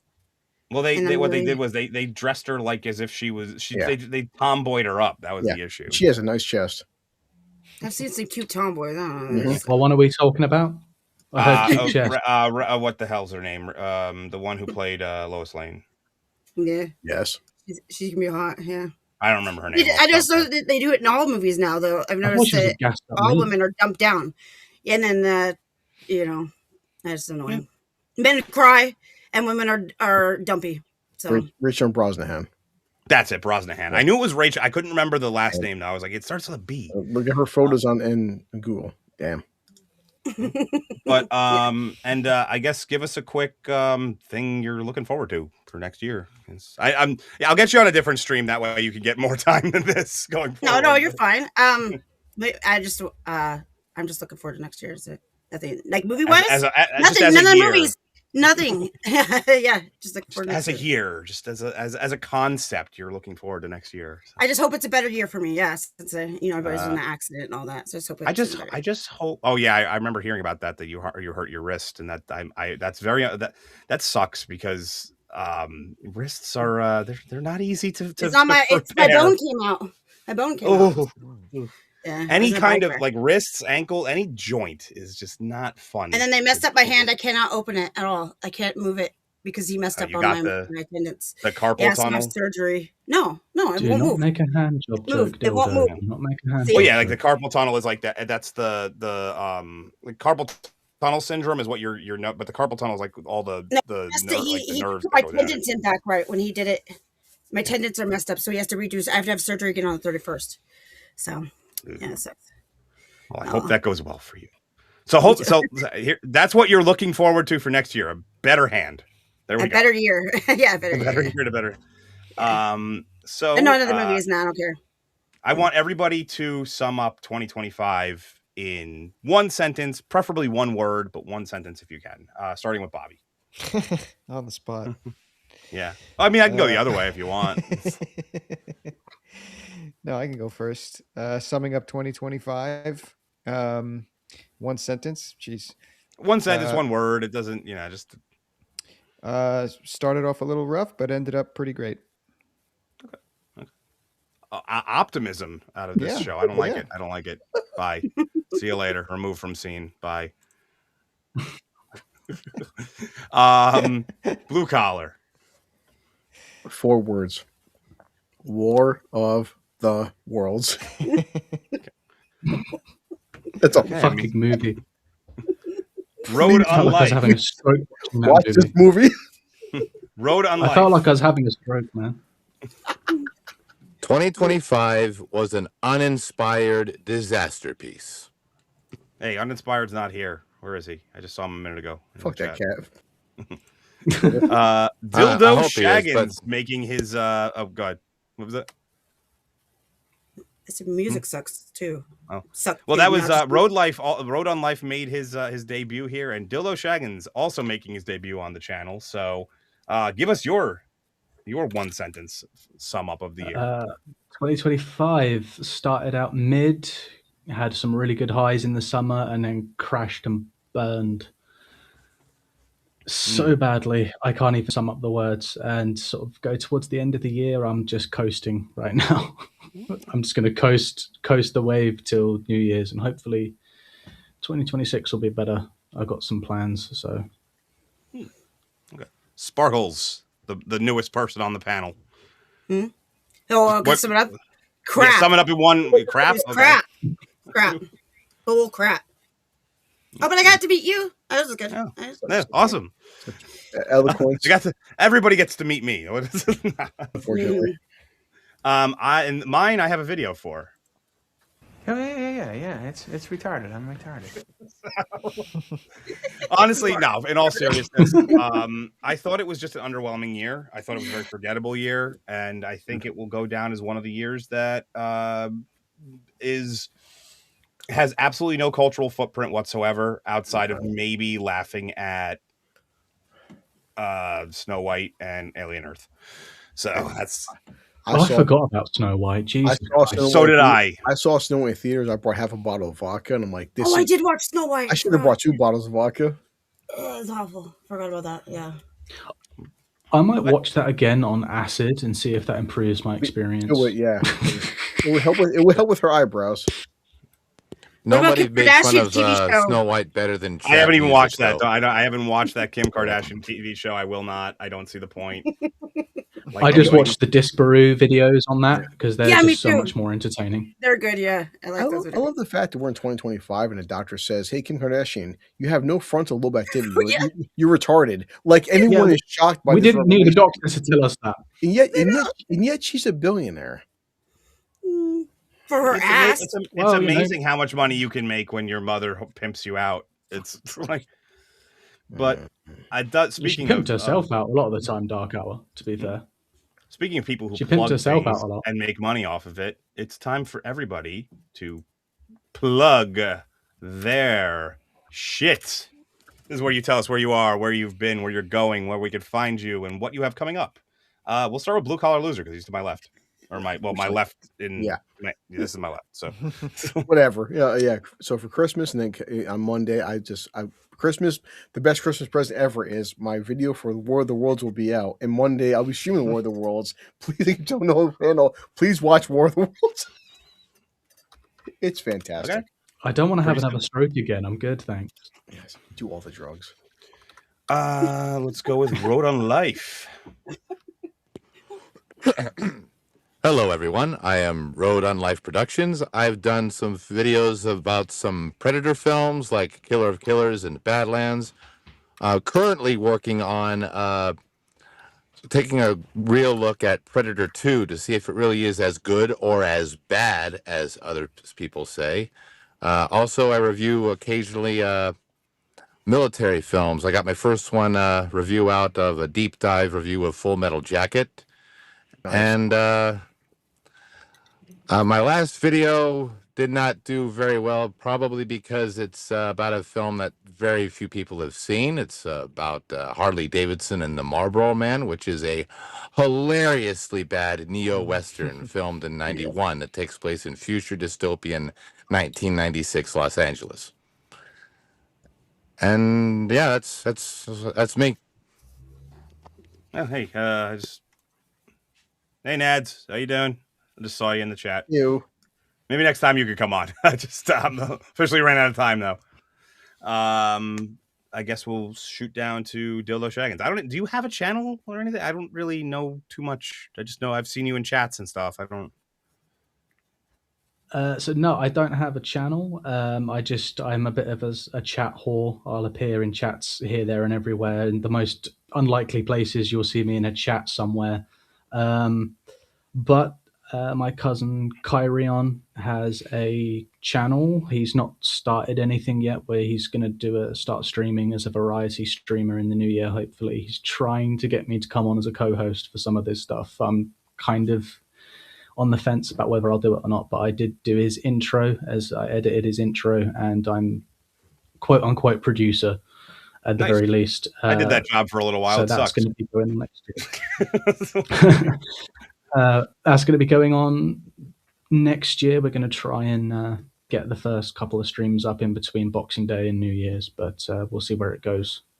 I was very upset when I found out that Boxing Day wasn't a day where people fought each other. Like I thought it was just like your guys' version of Black Friday, but like instead of buying presents, people just went and punched each other in the face. And then I found out it was just the day people returned shit, and I was like, yeah, that was growing up. That was a big disappointment to me. I looked forward to going out and fighting people in the street when I was 12, and I was disappointed when it never happened.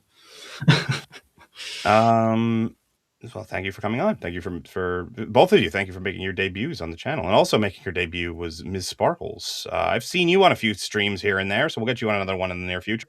But tell us where we can find you next in the next, I guess, between now and the end of the year.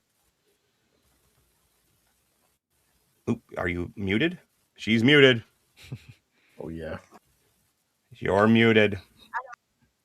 I didn't click it. Yeah, it freaks out.